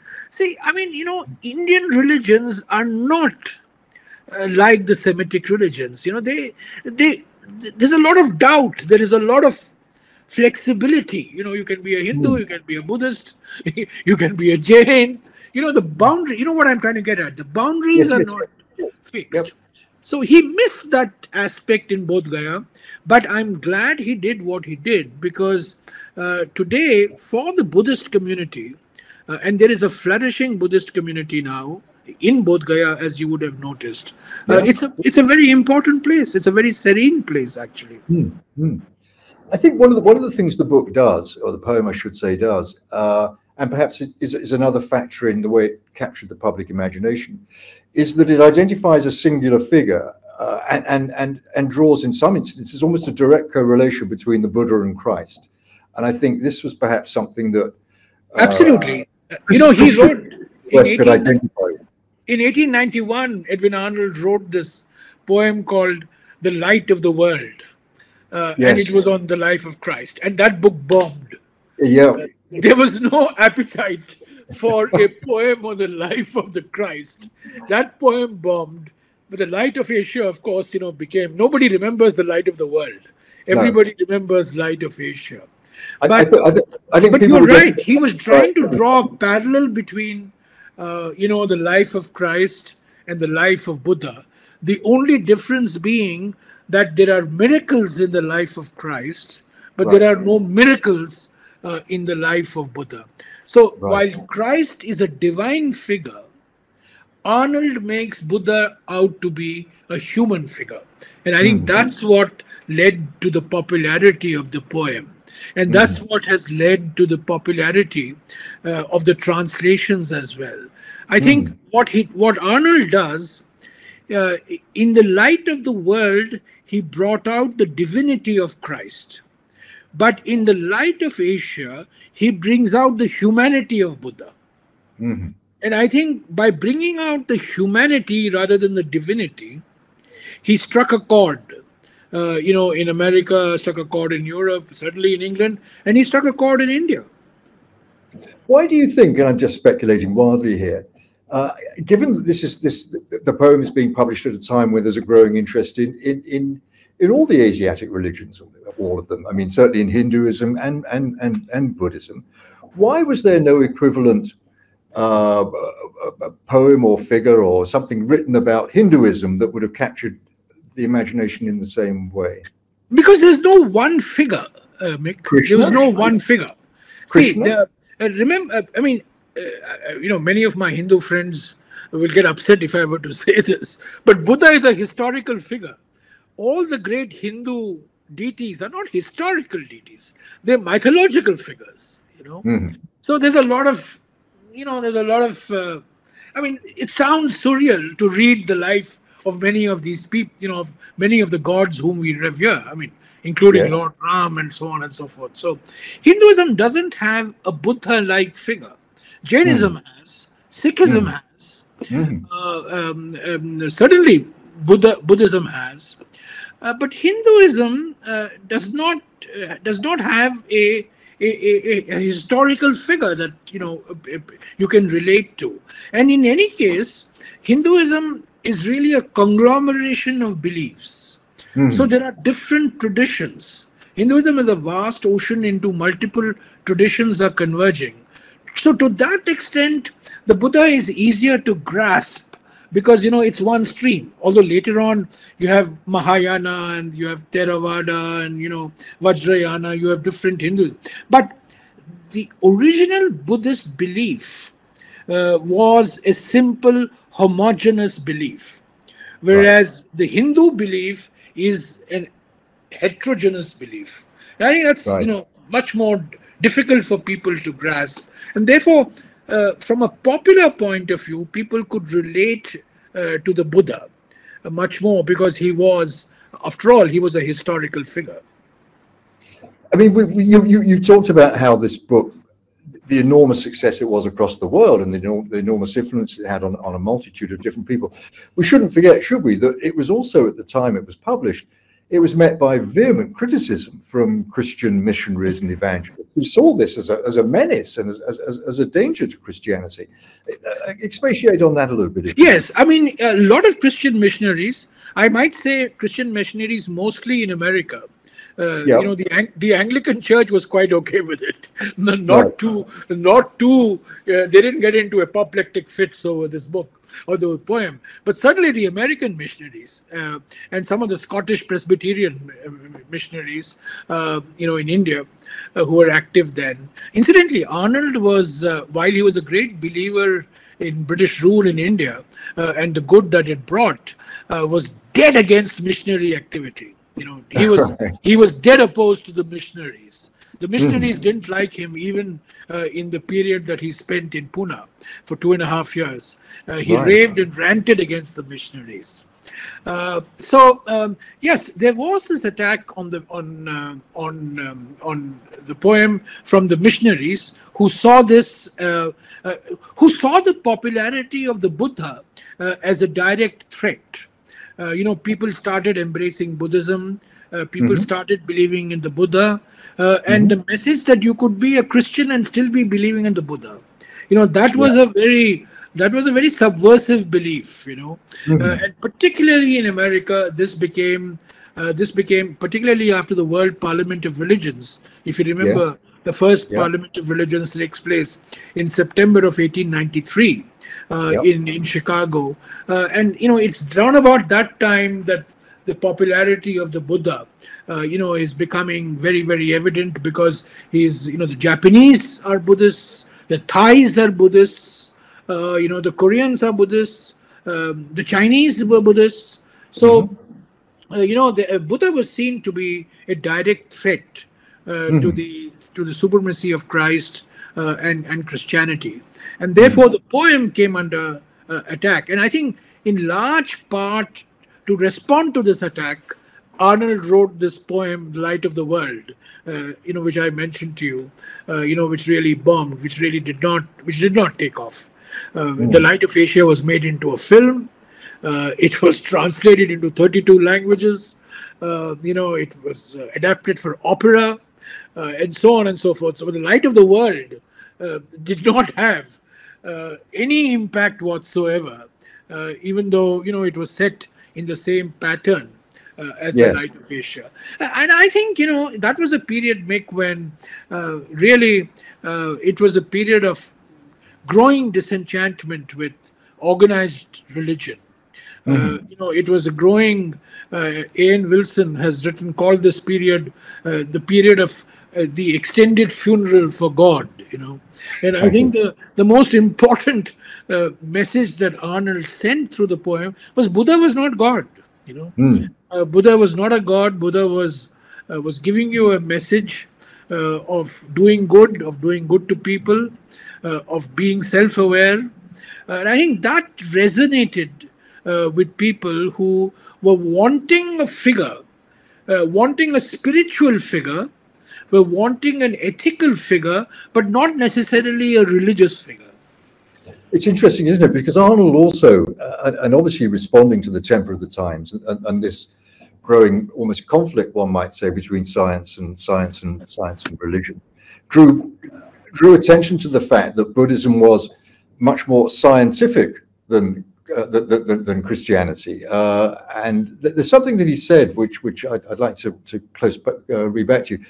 I mean, he talked about this close intellectual bond between Buddhism and modern science. And he wrote, "When Darwin shows us life passing onward and upward through a series of constantly improving forms towards the better and the best, each individual starting in a new existence with the records of bygone good and evil stamped deep and ineffaceably from the old ones, what is this again but the Buddhist doctrine of Dharma and of karma?" So this would have come as quite a shock to Christian preachers, I would imagine, and be seen as a threat that here's someone aligning the figure of the Buddha with this equally challenging notion of evolution that Darwin is proposing. Well, when he remember that Darwin comes out just 20 years before the Light of Asia. So Darwin is very much part of the public debate in England. Part of the public debate, and Arnold, in all his public writings, his speeches, when he goes to Japan, he's a great believer in science, by the way. When he is principal of this college in Pune between 1857 and 1860, he goes into a college where only Sanskrit and Persian is taught, and he introduces courses in mathematics, he introduces courses in astronomy, and various aspects of scientific endeavor. So, although he's a poet, I think he belongs to that generation which is deeply influenced by scientific advance in the later part of the Victorian era, and he is at pains to point out that science and Buddha are not mutually exclusive, that science and Buddha are not mutually incompatible. And I think two things that he said, which I have paraphrased in the book, which said the Buddha didn't become the Buddha by following a Buddha. Buddha became the Buddha by following his instinct, by following a spirit of inquiry, spirit of questioning, a spirit of rejecting what was not right, which is ultimately what the scientific method is all about. Of course. And secondly, of course, the message that Arnold was conveying was the final message which Buddha conveys, to his disciples, be your own light. Don't follow a dogma. Don't follow, what is told to you, but be your own spirit, be your own lamp. So I think that's the sort of imagery that Arnold conjures up to show that science and science and Buddhism are not incompatible, and therefore it's not a great mystery to find that some of the greatest scientists of the 20th century have been great admirers of Buddha. India got its first Nobel Prize in Science in 1930. C.V. Raman, discovered the scattering of light, and he got the Nobel Prize in 1930. Okay. And in his Nobel Prize speech in Stockholm, Raman says that I have been influenced by 3 books in my life. The first book was by Euclid, which is, the geometry, the Greek, who wrote the book on geometry, which all of us have read when we were in school. The second book that C.V. Raman says, which influenced him most, was a book by a German physicist called Helmholtz, who, sort of was a great figure of physics, German physics, in the late 19th century. And the third book, which C.V. Raman, who's just got the Nobel Prize in physics, says influenced him, was The Light of Asia by Sir Edwin Arnold. And he goes on to explain why. He goes on to say that it's because through the poem I got to, I related to this personality of the Buddha, the figure of renunciation, the figure of compassion, the figure of tolerance, the figure of questioning, the figure of understanding. I mean, he goes on to explain. And I found it absolutely, mind-boggling that a man gets a Nobel Prize, goes to Stockholm and says that one of the 3 books that has influenced me most is The Light of Asia. Similarly, there was a Russian chemist who is considered to be the father of modern chemistry, Dmitry Mendeleev. We learned the periodic table of elements in chemistry, and his son goes with Tsar Nicholas II on an Asian trip, and Mendeleev, the father, presents his son with a copy of Edwin Arnold's Light of Asia in Russian, so that he can spend his time productively reading this poem. The point I want to make is that not only some of the great authors like Tagore, Kipling, and others, T.S. Eliot, but great scientists have been drawn to the life of the Buddha. And I think that's because many of them see in Buddha a non-dogmatic, non-doctrinaire figure who is ultimately telling you, be your own guide, search for your own truth, be your own experimenter, which appeals to the scientist. Yeah, you mentioned T.S. Eliot. I was very moved by what he said. You quote him as saying, on The Light of Asia, when I meet anyone else who has read it and liked it, I feel drawn to that person. And I mean, not just Lawrence, not just T.S. Eliot, there's D.H. Lawrence. I was amused to read even that it found its way into a Hollywood adaptation of The Picture of Dorian Gray, the Oscar Wilde book. Yeah, The Picture of Dorian Gray. A copy of the book by his painter friend Basil. There's these extraordinary resonances. And another one that particularly interested me was Joseph Campbell, who writes so wisely and beautifully about mythology and comparative religion. He's given a copy of the poem, I should say. I keep saying book, I mean poem. Copy of the poem by a young woman on an ocean-going liner returning from Europe to America. And the woman is Rosalind Williams, who is traveling with Krishnamurti. Yes. And of course, Krishnamurti had been brought forward by Annie Besant, who in turn was an admirer of the Light of Asia. There are all these extraordinary sort of interconnections that arise out of this one poem. Well, I'm so glad you mentioned Annie Besant, Mick. She's one person who is almost forgotten today. But there was a time when Annie Besant held not only England but India enthralled, and she was a remarkable figure. And one of the reasons why the Light of Asia became so popular across the world is because of the Theosophical Society. Popularized it. The Theosophical Society got it translated into languages like Swedish, Finnish, Norwegian. This was the Theosophical Society at one point of time. All the leading intellectuals of the world, the leading poets of the world, the leading scientists of the world, the leading men of letters were all Theosophists. Like once upon a time, they were all Freemasons in the 19th century. In the 20th century, Theosophy was a huge rage, Mick. And of course, people forget it. But Annie Besant plays a very, very important role in the rediscovery of Hinduism and Buddhism. Yes.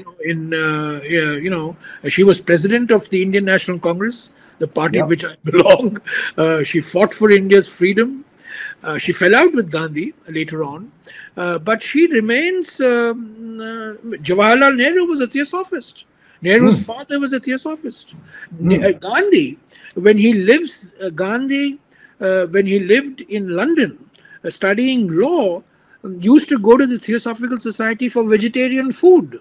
And he writes about how he got introduced to Hinduism and Buddhism thanks to the Theosophical Society. And this is a story waiting to be written.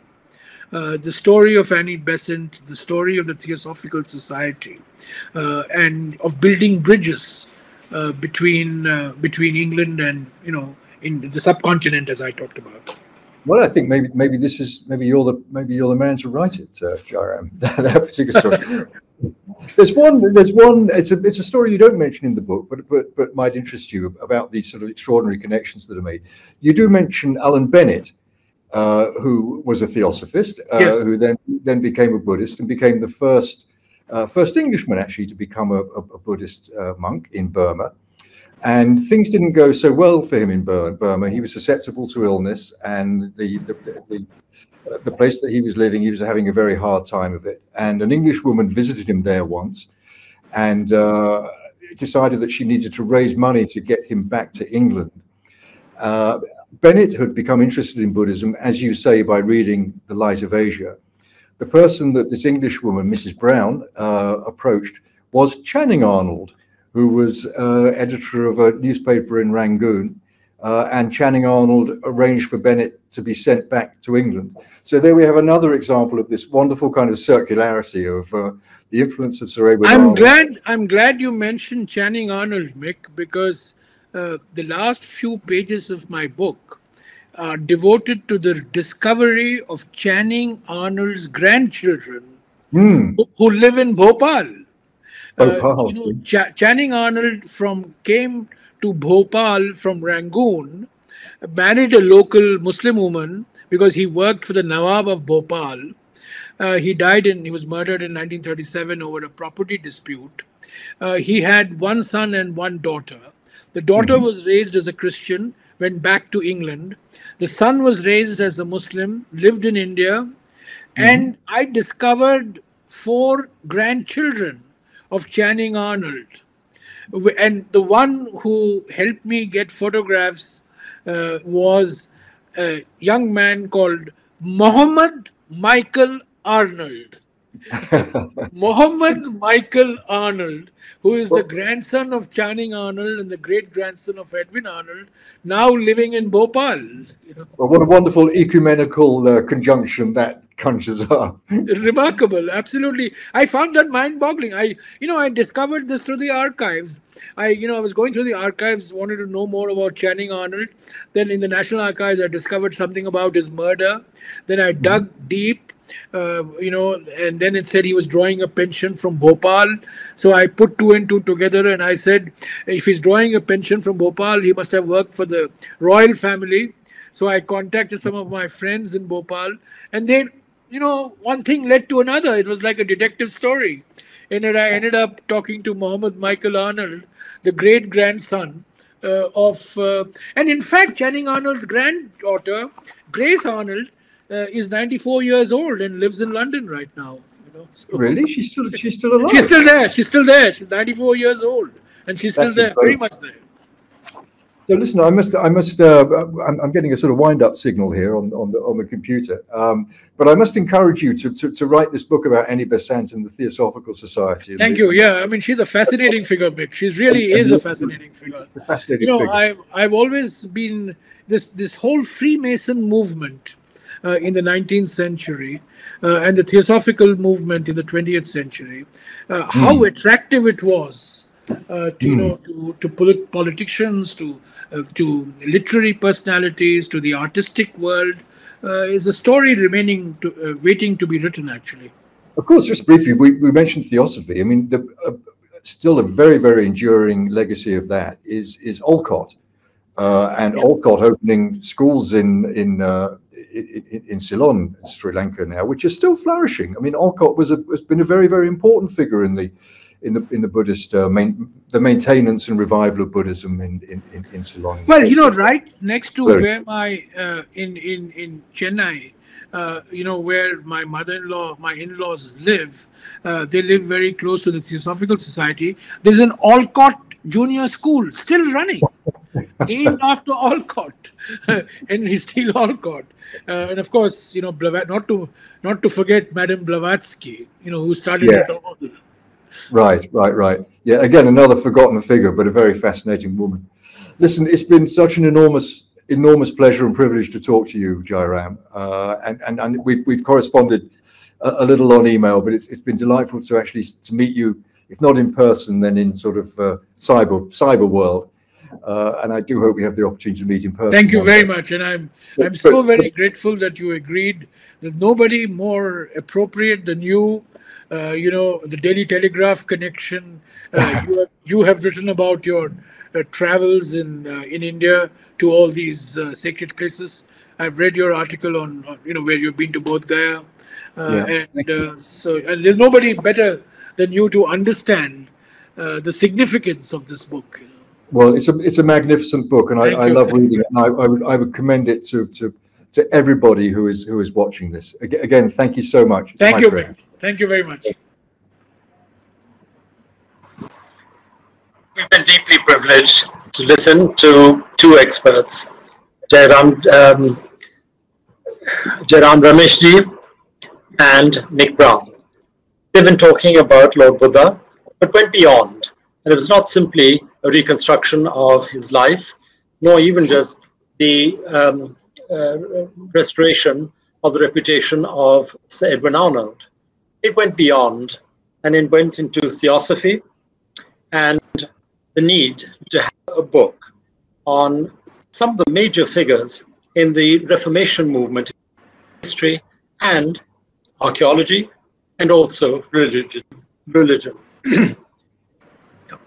If Islam was a militant import into India, Buddhism, what is its most famous pacifist export?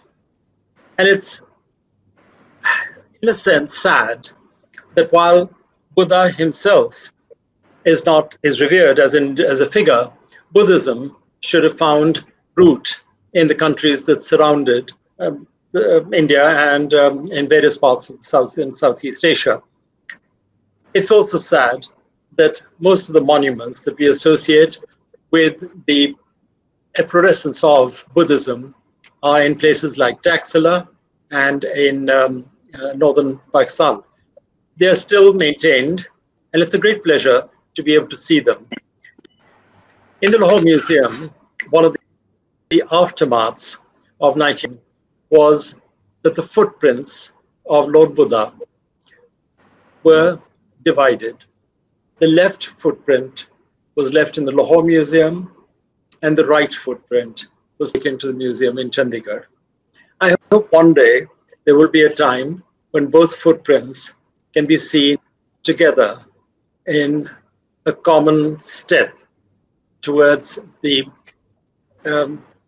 establishment of understanding which goes beyond boundaries. So for your very sensitive, informative, and deeply moving discussion, Jairamji, I'm deeply grateful to you, and also Mick, for your highly stimulating discussion on Lord Buddha.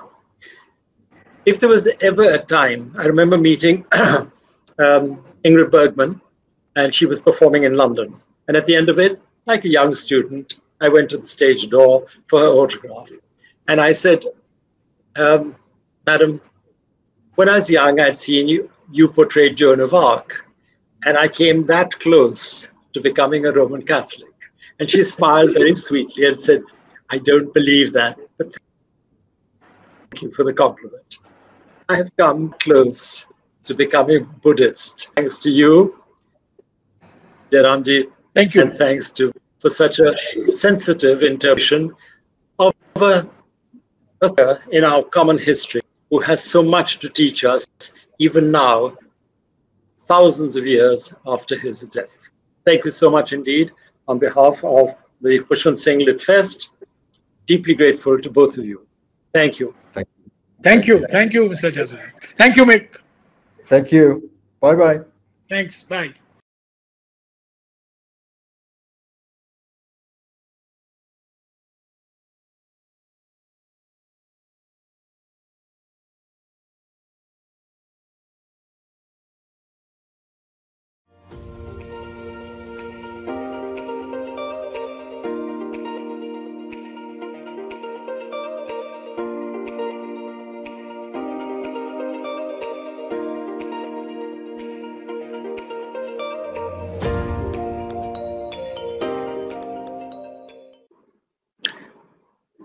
My name is Ijazuddin, and I'd just like to welcome you to the third session of the day. And this is on Ukraine. It's titled, Ukraine has become Europe's Afghanistan. Nothing brought this into sharper focus than CNN's correspondent's spontaneous reaction on watching an exodus of fair Ukrainians crowding onto a train. But they can't be refugees, he said. Us.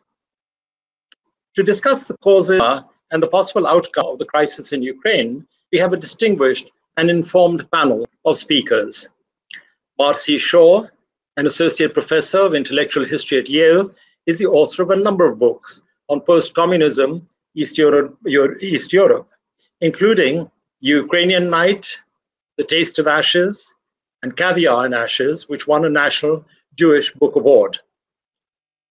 He would be accompanied by Viktoras Bakhmetyevas. Viktoras is a philosopher with an interest in the intersection of ethics and religion. He's Lithuanian by origin. Currently, Viktoras's research is focused on the philosophical problem of the concept of forgiveness that was last heard of in South Africa during the Truth and Reconciliation Commission. The moderator for this session is Rajit Khosla, who's a lawyer by qualification, currently Senior Director of Research, Advocacy and Policy at the International Secretariat of Amnesty International. He has worked with WHO in Geneva, and he was in the Ukraine recently, and so will have a first-hand insight into what is happening. So may I hand over to you, Rajat, and to the speakers. Thank you. Thank you, Ajaz, and good morning, good afternoon, everyone, and great to join you, Marcy and Victor, for this conversation. My journey to Ukraine started on the 28th of April when I traveled to the border town in Poland called Szymczyl, and what is otherwise supposed to be a cultural center called the Ukraine House is now become a transit point for the refugees coming from Ukraine and going into Poland and to other countries in the bordering areas. It's a beautiful establishment, a period building, which is housing anything between 50 to 70 people who are constantly coming through the trains from different parts of Ukraine. What then began was a journey into Ukraine via Lviv and then ultimately to Kyiv. And what was very telling was the sheer silence that occupied us as I took that train into Kyiv.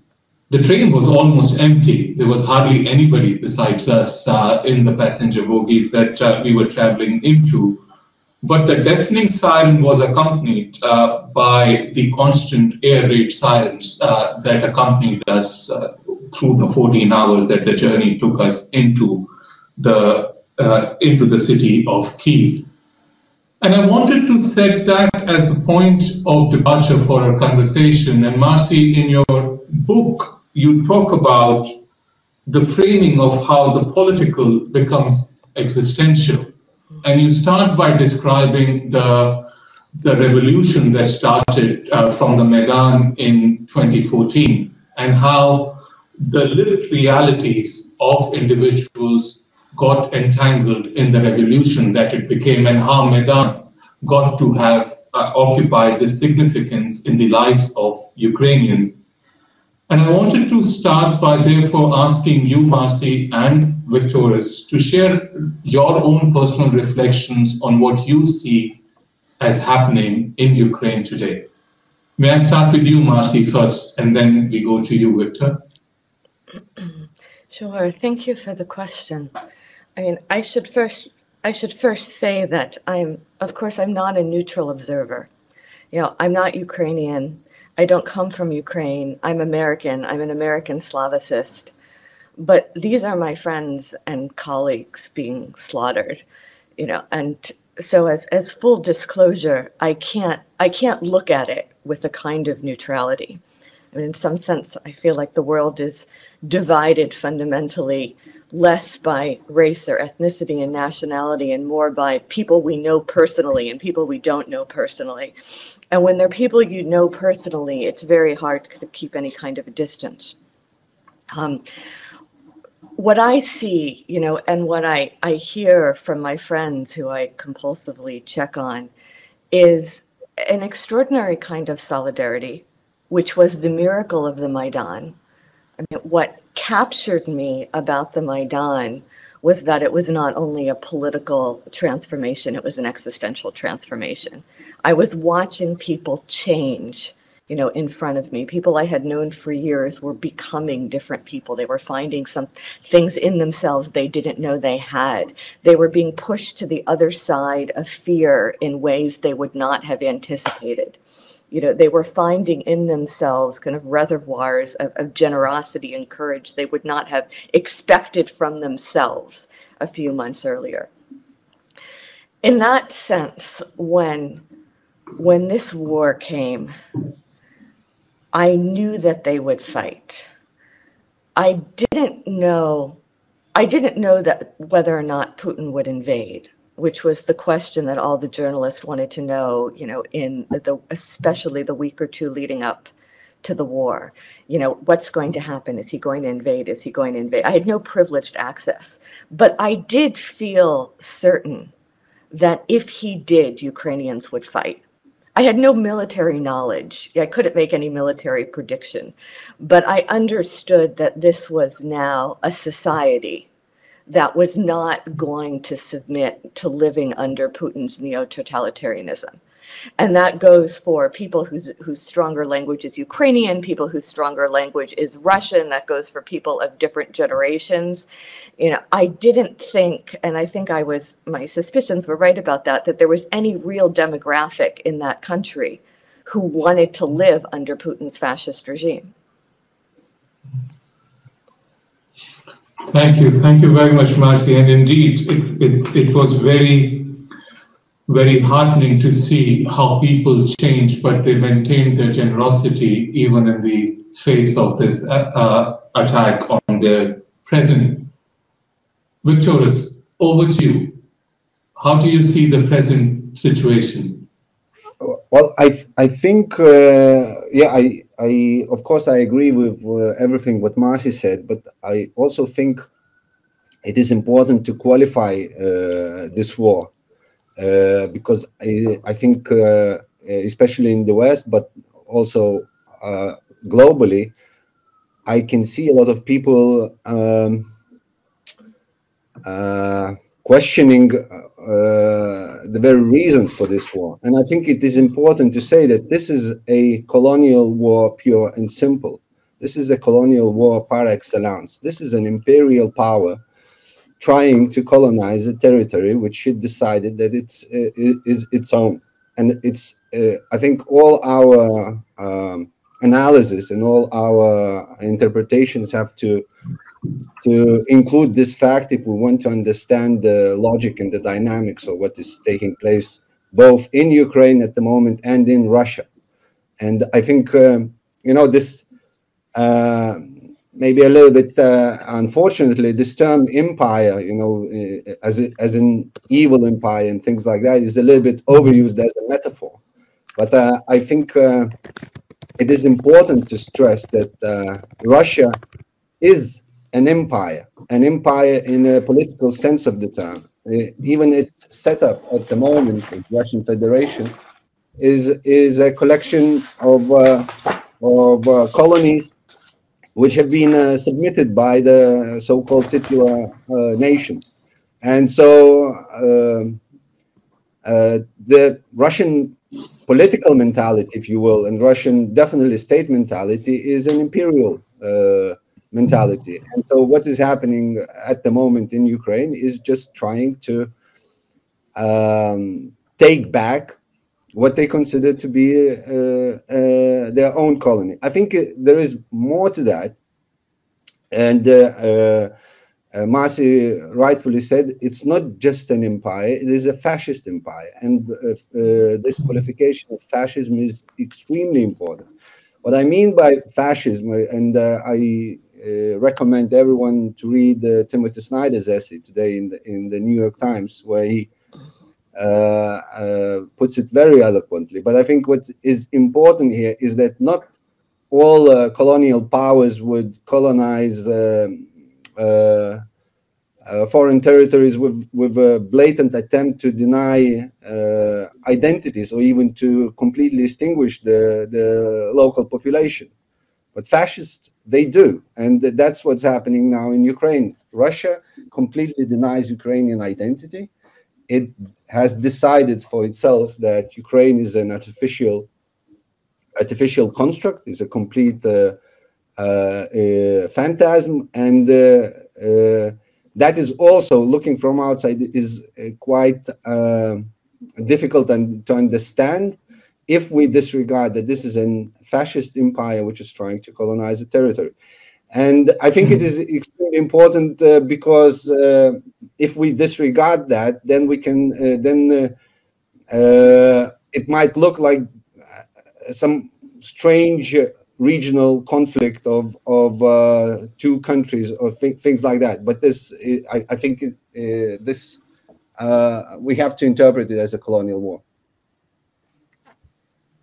Thanks, Victor. And then let's come back to that point a little bit later into the conversation, also to look into a bit more deeper in terms of how other countries are looking at it and reacting to it. And what you were starting to talk about is in terms of the ongoing conflict.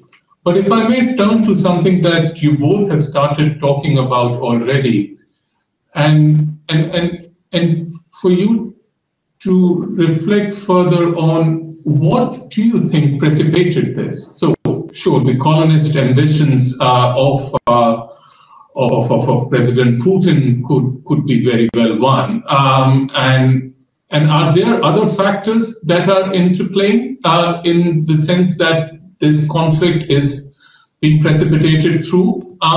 And should we have seen this coming? And Marcy, you, in your description of the 2014 revolution, you talk about how the revolution emerged, what it meant for the changes in lives of people, and how it built through a societal structure, that wasn't going to take it sitting down. But what happened here? Because from any stretch of imagination, this is rather unprecedented if you see from the perspective of that is an outright aggression, a violation of all the standards and norms of international law by a sitting permanent member of the Security Council. Should we have seen this coming? As a historian, my feeling is always that everything is possible and anything is possible. A few days before the invasion, yeah, my 11-year-old son kept asking me, you know, like, Mommy, is Putin going to invade Ukraine? Is Putin going to invade Ukraine? And I said, I don't know. It's possible. I don't know. I definitely felt like it was a decision in the hands of one man. That made it especially capricious, who was becoming more and more removed from reality. When I listened to the speech that he gave on Monday, February 21st, telling the Ukrainians, oh, you want decommunization? Well, we'll show you decommunization. We'll wipe you off the map. He sounded to me, and I'm not a native Russian speaker, so take this with a grain of salt, but he sounded much more unhinged and deranged, you know, even than he had sounded 8 years ago. If you listen to the Crimea speech, you know, it's lies, it's false, it's manipulated, but there's a kind of shrewd cynicism in it. I mean, you feel like you're dealing with a kind of master chess player. The speech he gave a couple days before he invaded, he clearly seemed crazed and capable of anything. And the system is so vertical, you know, that it seemed very conceivable. It could be, the decision could be in the hands of one man. Now, of course, the corollary question to that is, why does everybody else go along with it? My friend Slava Vakarchuk, who's a Ukrainian rock star, and who has been incredibly brave and just incredibly good and trying to go around the country and give people hope, you know, and shore up morale, and very committed. He called a couple days before the invasion. I don't think he'd mind my sharing this. And I said, Slava, what's the atmosphere like in Kiev? How does it feel now? And he said, well, Marcy, imagine some kind of synthesis between how it must have felt to be in Florida in October 1961 during the Cuban Missile Crisis, where nobody is quite sure if a nuclear war is about to begin, and how it must have felt to be in Central Europe between the Munich Conference of 1938 and the invasion of Poland on September 1st, 1939. He said, Kiev now feels like something like a combination of those atmospheres. Yeah, indeed. Victor? Well, I have to remind everyone that Russia invaded Ukraine in 2014, 8 years ago. It was a military invasion. It was an annexation of a large part of Ukraine, and there was a military conflict in another part of Ukraine, in Donbass, for the last 8 years. And there was a ceasefire only because Ukraine submitted to the pressure from mainly France and Germany. It was a very uneasy truce, although there were military conflict was going on. But Russia invaded not in 2022 or February 24th, but in 2014. But I also have to remind everyone that it was not the first invasion by Russia in recent history. In 2008, Russia invaded Georgia, and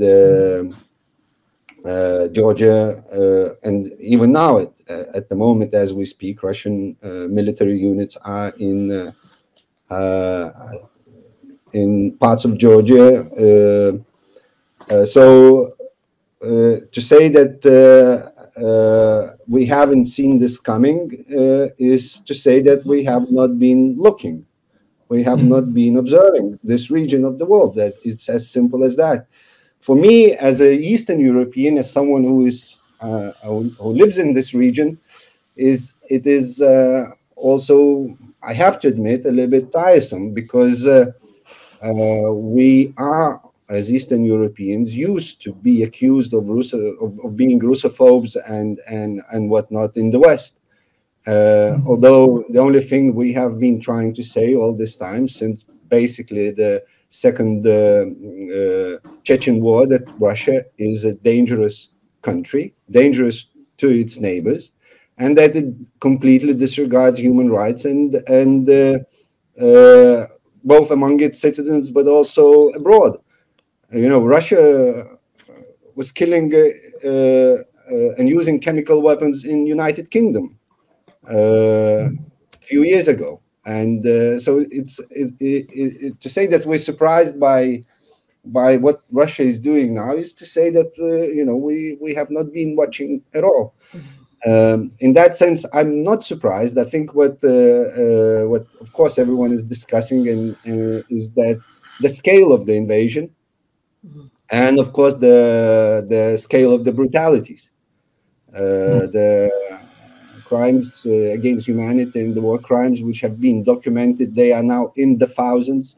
And the war has been going on not even for 3 months. This is unprecedented, even looking global in the last 100 years. I think Marcy will correct me if I'm wrong, but that I think is quite surprising, because it shows a complete disregard for any norms. When to start bombing Kiev when you know that Secretary General of United Nations is visiting Kiev, and to do that blatantly is just to show that we really do not care about anything. So in that sense, of course, it is a little bit surprising, but I have to say even more surprising is, even after all of this, after the Bucha massacres, after all this complete disregard, after blocking Ukrainian ports and basically causing food crisis in Africa, that some Western powers, and here I have to mention France and Germany and Italy, they still think how to help save Putin's face.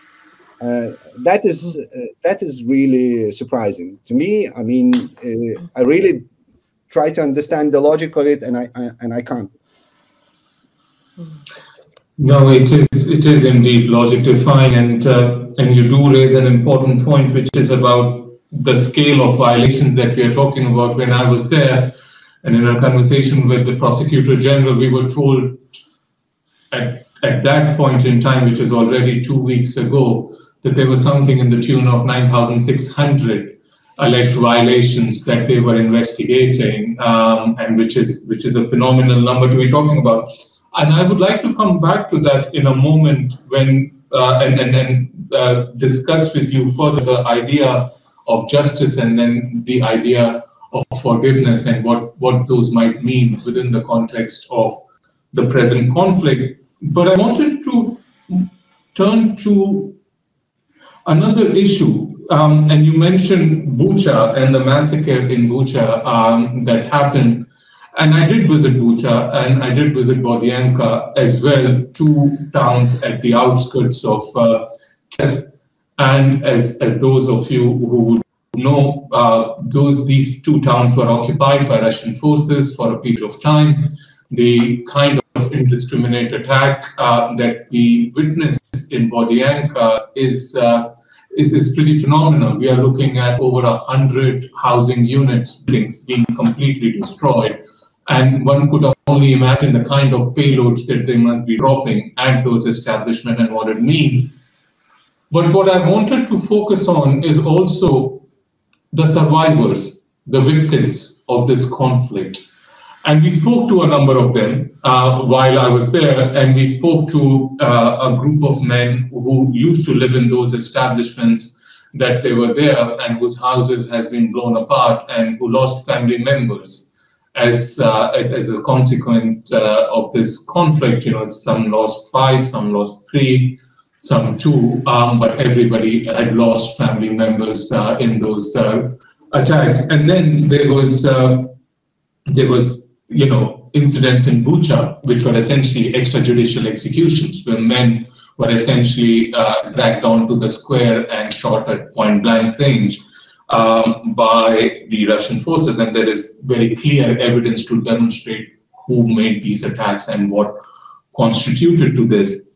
And as you look at these lives that have been completely ripped apart, and families of individuals who just don't know what's happening, and who just don't know what will happen to them in the future because the conflict is still going on, one does struggle to understand what would justice look like? What would an idea of justice for these victims that are looking completely with blank eyes into their, what used to be their houses once, and reflecting upon what future might behold for them?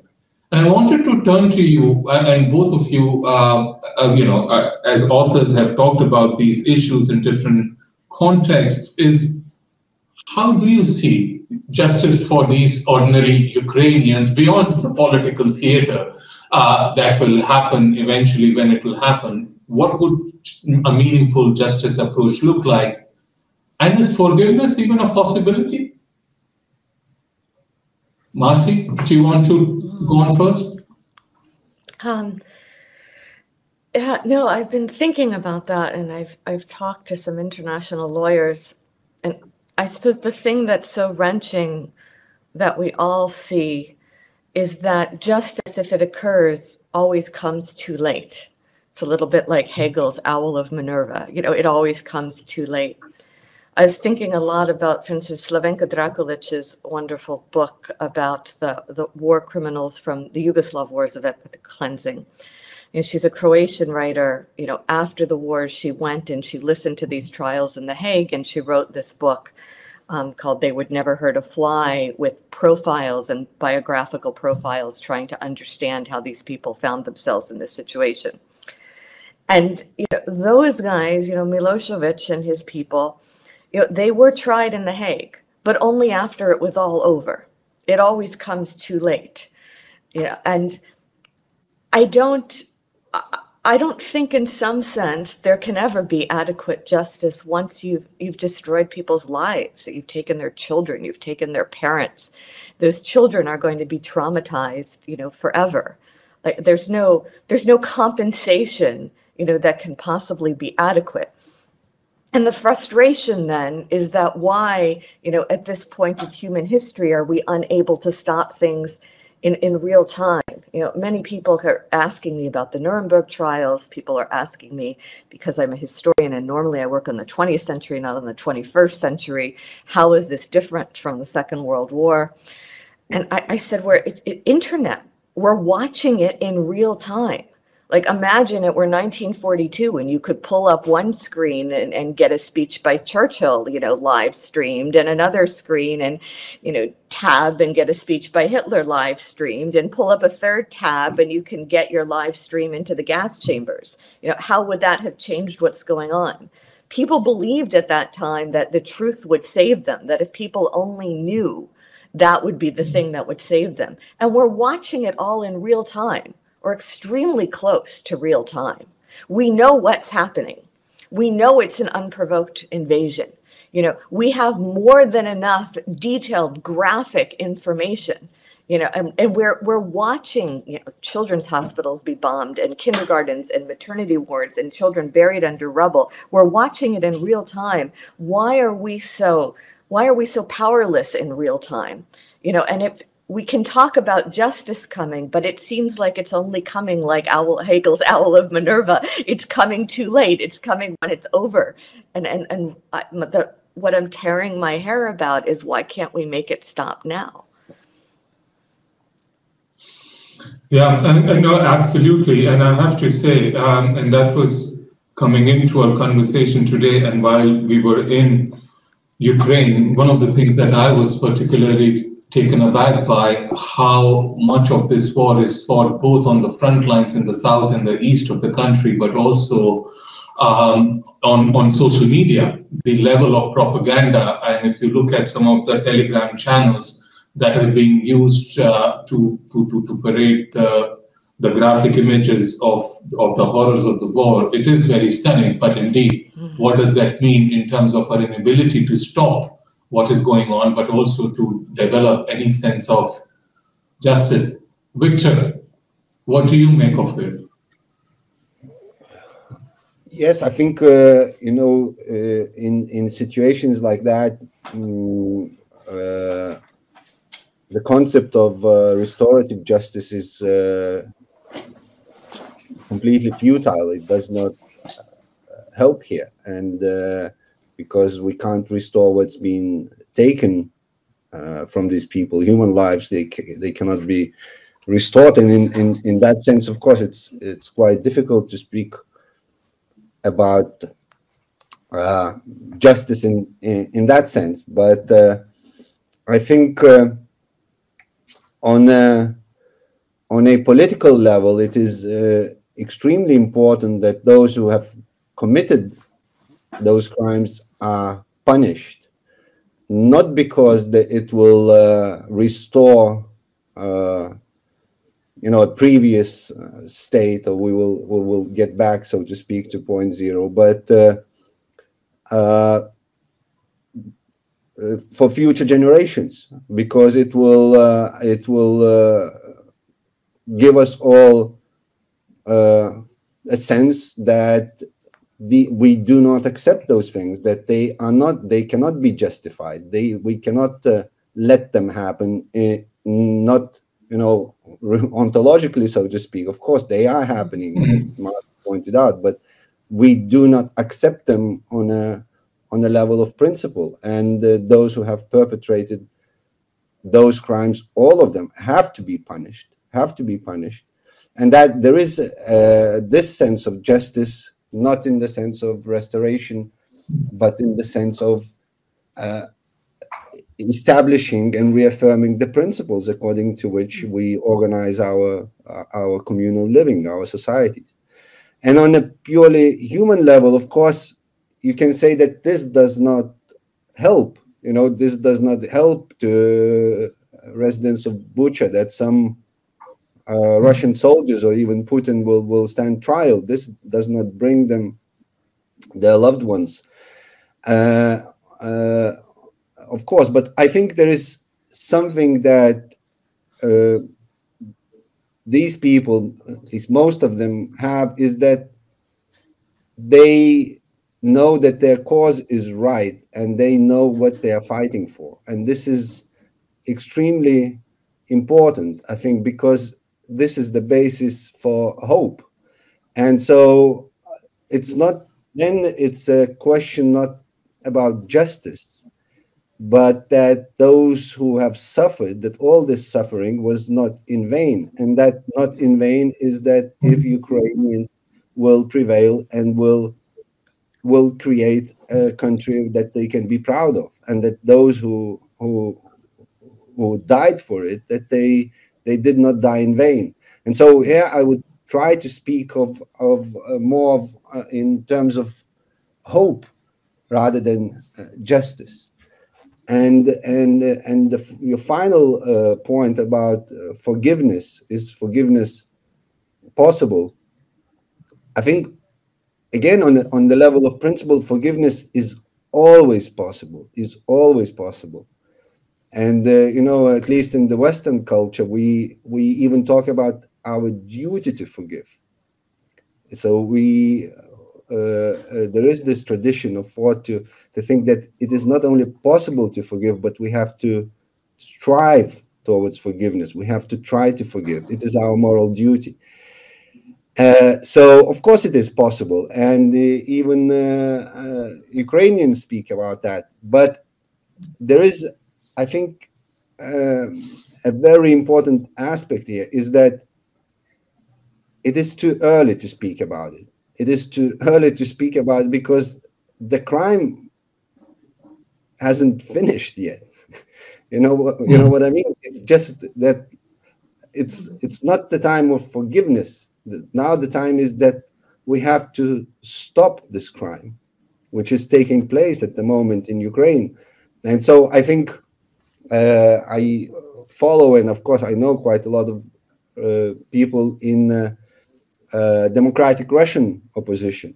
And I think at least some of them, I'm not generalizing, and it's vast and varied, but at least some of them, I think they exhibit this lack of sensitivity when they start speaking about forgiveness, or about future friendship of Russians and Ukrainians, or how we're gonna construct our relations when this all is finished. But I think it is lack of sensitivity, because for Ukrainians, this hypothetical is just is not just not right, but it's almost offensive, because the crime is taking place now. So our all thoughts and energies should be spent not about thinking how Ukrainians will forgive us or them or whoever, but about how to stop the suffering. And then the question of forgiveness, reconciliation, and things like that will come, but their turn will come. But I don't think it is the time yet. Mm. No, well said, Victor. And I think while we are still struggling to make sense of what is going on, and with little hope of an end in sight for this war, one is quite struck with how resilient the common person is in sight of the levels of adversity that they are confronted with. And I guess before we come to forgiveness, we need to start, as Elie Wiesel once said, by listening to each other and by trying to understand what is going on. For the few minutes that remain for our conversation, I want to talk to you a bit about the reaction to the war by those in the neighboring countries to Ukraine, but also in the rest of the world, in South Asia, for instance. And it has been a very telling experience for geopolitical thinkers, for foreign policy experts, and so on the reactions that came out. And there has been levels of generosity that one has seen within Europe, North America, that is very heartening. But at the same time, those levels of generosity has been questioned as symbolic of double standards, because where was that generosity when we did see not too far back in history refugee flows coming in and which were labeled as catastrophic by the same European governments. That being one part of the picture.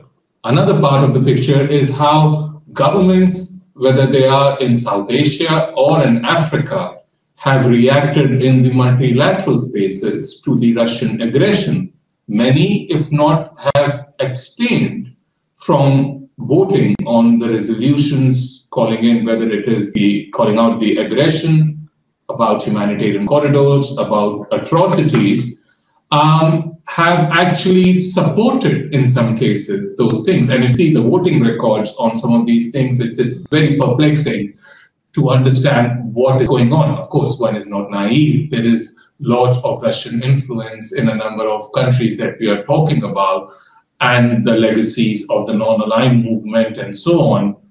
But I wanted to have both your take on it, onto how you see that, generosity, double standards at one end, but a complete hands-off, if not support, to the aggression on the other. Marcy, would you want to start us off? Yeah, well, let me try to speak about what I have some sense of, because I don't have a good enough sense of what's happening through a lot of the rest of the world. I can say that spending a lot of time talking to the American media now has been very, very different from what I experienced 8 years ago during the Maidan. I was spending a lot more time, and not just me, I'm going to speak on behalf of all of us kind of American Slavicists who play the role of cultural mediators and translators and trying to help people understand one another across these borders. I spent a lot more time 8 years ago trying to explain that it was not, the Maidan was a real revolution, that it was not a neo-fascist coup, that these were not all radical right-wing nationalists who were going to go on to kill all the Jews and Russian speakers. I didn't feel like I was doing that this time. I didn't, 8 years later, having gone through the experience of Trump, American journalists understood post-truth a lot better. They understood Putin a lot better. The story about denazification, I don't think was getting any real traction outside extremely marginal groups, anywhere outside of Russia, at least anywhere that I experienced. I thought the questions I was getting from journalists were much better. They were much more sophisticated. They were much more considered. I think in general, the press coverage has been very good. I think there was a very good understanding of the fact that this was a totally unprovoked invasion. kind of grotesque right in front of our eyes for absolutely no reason whatsoever. And there were people who also understood that, oh, the story about denazification is like the story about QAnon. And in fact, both those stories come out of the very same St. Petersburg troll factory that Peter Pomerantsev has written about. And literally, they were spun from the same people, the same trolls being employed 9 to 5 in the same corporate office in St. Petersburg. And Americans have now seen people go down that rabbit hole of QAnon. They've seen families broken up, by people who, split on the Trump issue, and they have some sense now of how that kind of manipulation and internet manipulation might be working in Russia. So I felt like there was a lot of questions about, can you get into the Russian informational space? Do Russians really believe this? But I didn't feel like I had to spend very much time at all explaining to anybody that, there was not actually a Nazi regime going on in Kiev, and that they were not massacring the native Russian speakers. And in fact, the president was a Jew who himself is a native Russian speaker, who has given incredibly well-pitched and heartbreakingly wrenching, speeches and addresses in Russian to Russian soldiers, and to Russian families. And so I feel like the understanding has generally been good among politicians, among journalists, among students. I've also been very moved. I mean, I'm in a kind of privileged position because I get to teach students from all over the world. I got an email from a student from Mexico I taught several years ago, who had been in a seminar on Arendt with a student from India, a student from Russia, one from Ukraine. He read about Ukraine in my seminar, and he wrote to me and he's like, Marcy, we've been out of touch for several years, but I want you to know that I'm now in Berlin and I'm driving medical supplies to the Ukrainian border every week. I got an email from a young man in Argentina who I'd never met, but who had read the Ukrainian Night and earlier written to me about, how interesting he found Ukraine and how he liked the book. And he wrote to me after the invasion and said, Dear Professor Shore, I'm so sorry to bother you. I know you must have no time at all, but I keep thinking about those people in the book. And could you just tell me, is Misha Martinenko okay? And what about his little sister? She must be 18 years old now. And this is a young man in Argentina on the other side of the world who's never been to Ukraine, who just read this book, but who is, reading and who is thinking. And I've been moved by my students who had nothing previously to do with this part of the world, who have volunteered, who have raised money. And so I can't complain about that. I also think that for a lot of Americans, having come a hair's breadth from our own fascist coup, just a little over a year earlier, gave us some understanding of how easily that could happen. And one analogy I used is that, okay, imagine January 6th had gone the other way, which it very well might have gone the other way, and we were living under a Trumpist fascist dictatorship, and Trump decides that making America great again, means, going and invading Canada. And while Canada is also a bilingual country and lots of people speak English there, Toronto's an English-speaking city, what if the American army under Trump showed up and started shelling Toronto and bombing kindergartens? Well, lots of people have family on both sides of the border. Lots of people in Washington have cousins in Philadelphia. They're also native English speakers. Gee, why would they have a problem with that? Why wouldn't they be part of this great America? They're all English speakers too. And I think having gone through that experience and having been so close, to our own country slipping into that neo-totalitarianism has given Americans some greater level of empathy for what's happening in Ukraine. Thanks very much, Marcy. Victor? Yeah, I also maybe can, I'm not an expert in this, but maybe I can share a few impressions. If we speak about the region in which I live, Lithuania and the Baltic states, I think it's just, for us, it's very simple. Ukraine is fighting our war, as simple as that. And so, and it transpires to all levels of society, to political elites, no matter left or right. Of course, there are some voices but they are really marginal. But I think there is a broad consensus that Ukraine is fighting not just a just war, but also it's defending us from an imperial power which is just trying to. And if Russia prevails there, then we'll be next in line. It's as simple as that. Also, I think maybe with some exceptions, but broadly, I think the same sentiment applies to all the countries of so-called Central Eastern Europe, all those who were once behind the Iron Curtain, who have in living memory experience of living in one form or another under the rule from Moscow. Of course, Hungary is an obvious exception to that, but all the others are more or less clear of what's taking place in Ukraine, and that we have to do everything that is in our power that Russia does not win, not only for Ukraine but also for the whole region. I think if we talk about the United States, I think their reaction is, I would call it, evolving. I think although in the beginning United States and Washington were sharing intelligence with Ukrainians, but they were quite reluctant to help militarily. I think there was some doubt if Ukraine will be able to defend itself. But I think after the first few days, when it became clear that Ukrainians are fighting, they're not escaping, I think the admirable stance of the president of Ukraine helped in that regard, but also the whole of the nation. And I think then United States and United Kingdom became quite active in supporting both financially and militarily Ukraine, and I think that is a very positive development. What is quite disappointing is I would call a slow and tentative reaction of the big powers in the EU, France and Germany first and foremost, Italy to some extent.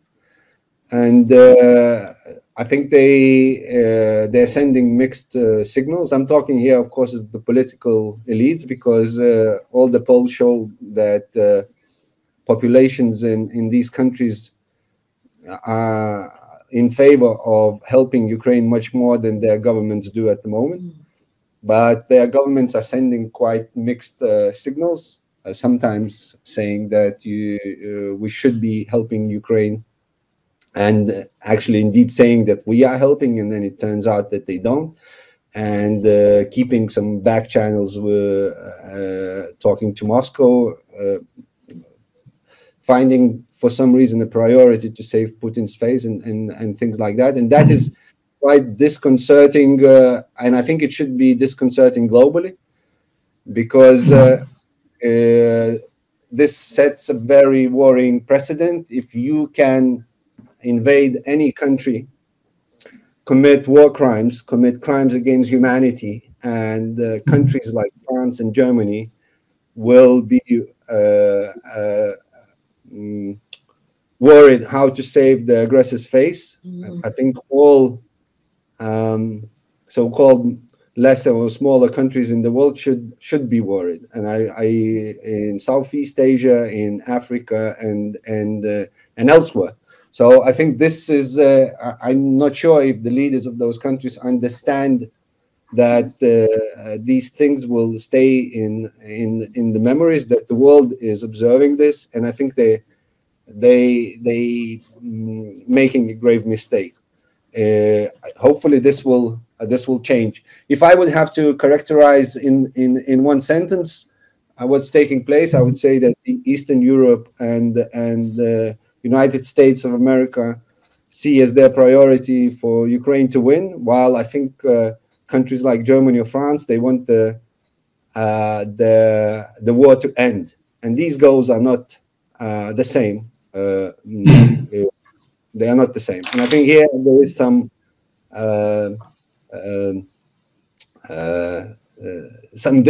differences, but would like to stress that I think that all the world who cares about the rule of law, all the world, everyone in the world who cares about human rights, about international law, I think they should insist that Ukraine has to win. That there can't be any frozen conflict of the sorts that we already have in Georgia, that we had in Ukraine since 2014, because this only encourages the aggressor. I think we have to be very, very clear about it. Thanks for that, Victor. We're almost out of time, but I do wanted to add something. Yes, no, I was going to come to that as well, but what I wanted to say was, and then to maybe have a final minute of reflection from both of you. And I know future is hard to predict, and we don't know what's happening, but if I may ask you for a brief reflection on what would give you hope from where you are sitting right now. Marcy, to you first, and then we end with you, Victor. Thank you. Marcy. Okay, so yes, first I would say that I completely agree with Victor. We're not in a saving face situation. I mean, we're dealing with a sociopath. We're not dealing with a rational actor. Political scientists like to assume that people will act rationally. I mean, historians know that history is just drenched with examples of people acting irrationally. You know, we've watched Putin level Grozny, level Aleppo, you know, now Kharkiv and Mariupol. I think it has to be decisive. He has to be gone. That regime has to fall. Ukraine has to win decisively. It's not a let's negotiate type of situation. What gives me hope, and what I constantly say to my children who know entirely too much about what's going on and have been to Ukraine and know our friends and students there, what I try to get them to focus on are the thousands, if not millions of people who have stepped up to help. You know, people like the young man in Argentina and my student in Mexico, you know, and this young man that I know in New Haven who flew to Poland from one day to the next to help translate and evacuate pediatric cancer patients. All of these people around the world, some of whom, all the pediatric oncologists who have come to help those evacuated kids and place them in hospitals. What I try to tell my kids is that I really think there are more good people than bad people.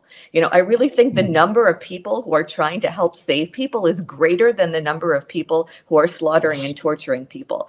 Unfortunately, that handful of psychopathic sadists like Putin seems to be holding the rest of us hostage. But what gives me hope is I think there is so much.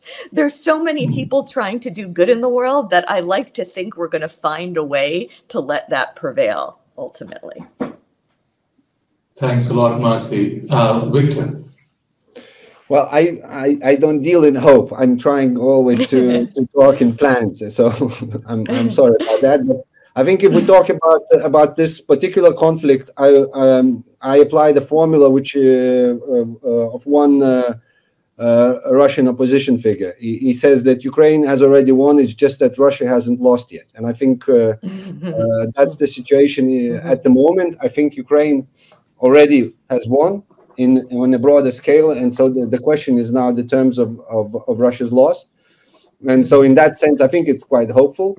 But if we speak broader, and we should speak broader beyond this conflict, I think the question is that I would like to end with what I started. I think the problem is that Russia is still an empire. We had in 20th century, we had a few projects of de-imperialization.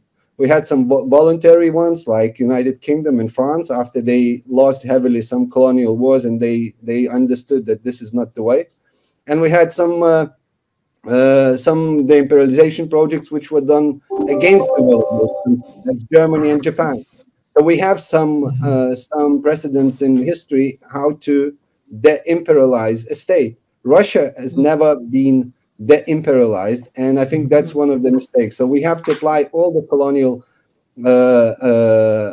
experiences and colonial studies and post-colonial studies and think about Russia in those terms. And I think that that's a very, very fruitful area both of research but also of political practices. Thank you so much, Victor and Marcy. It's been a pleasure talking to you, and thank you for joining for this very, very thought-provoking conversation. Thank you. Thank you. Oh, thank you.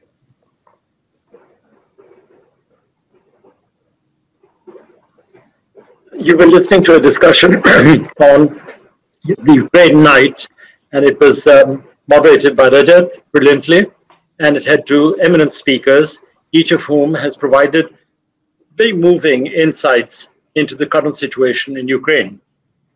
Marcy, if I may just for a second pick up on something which was in your book, A Taste of Ashes, where you talked about, you said nearly a quarter century after the fall of communism, the Ukrainian revolution illuminated anew the border between modernity and post-modernity. Mm-hmm. And you've identified that post-modernity began with the relinquishing of attempts to replace God. Not only God was dead, but moreover, there was no one and nothing to replace it. It reminded me of G.K. Chesterton's famous remark that when man ceases to believe in God, the danger is not that he will believe in nothing, but that he will believe in anything. And if I may, you cautioned Marcy about totalitarianism, and there are numerous examples, Trump notwithstanding. And if I may just refer, Victor, to your assertion and insistence that the Russian position at the moment is one of revival, a renaissance, if you like, of imperialism. The Russians never stopped being an empire. It is just that they camouflage their ambitions more subtly. You've mentioned that empire as such is back. And I'm reminded of a remark that was made by Chairman Mao Zedong. André Malraux, at that time, the French cultural minister, went to Beijing, and he asked Chairman Mao, do you see yourself as the last of the Chinese emperors? To which Mao Zedong replied, but of course. And one is tempted to suggest that if one was to ask Vladimir Putin, do you see yourself as the next revival of the Tsars? He'd certainly reply, but of course, I am the new Tsar. And it is this which frightens all countries that regardless of their size, regardless of their political beliefs, etc., but which believe in the supremacy of law, in the foundations of sovereignty, and who are, whether they're strong or weak, it doesn't matter. What matters is they exist, and they have the right to exist. And that is really what is being flouted at the moment with this, invasion. One is tempted to wonder whether the Russians will retreat as they did in Afghanistan and leave Ukraine and return to Russia as they had to do then. But thank you, all three of you, for a very stimulating discussion. And on behalf of the Khushwant Singh Literary Festival, let me thank you and the listeners for participating in this extremely timely and thought-provoking discussion. Thank you. Thank you. Thank you. We've had a most stimulating series of presentations being made today, and I'm sure that all of you will join me in thanking the Khushwant Singh Litfest management, but particularly Rahul Singh and Nilofer Moria, who performed yet another miracle of technology and cooperation across the world between countries, friends, and persons who share a common ideal, and that was that crossing boundaries is really the way forward. I'll just introduce a few of these that will be presented. The first will be the author Jeffrey Archer, who will be interviewed by Mihir Bose, and it is on his book Over My Dead Body.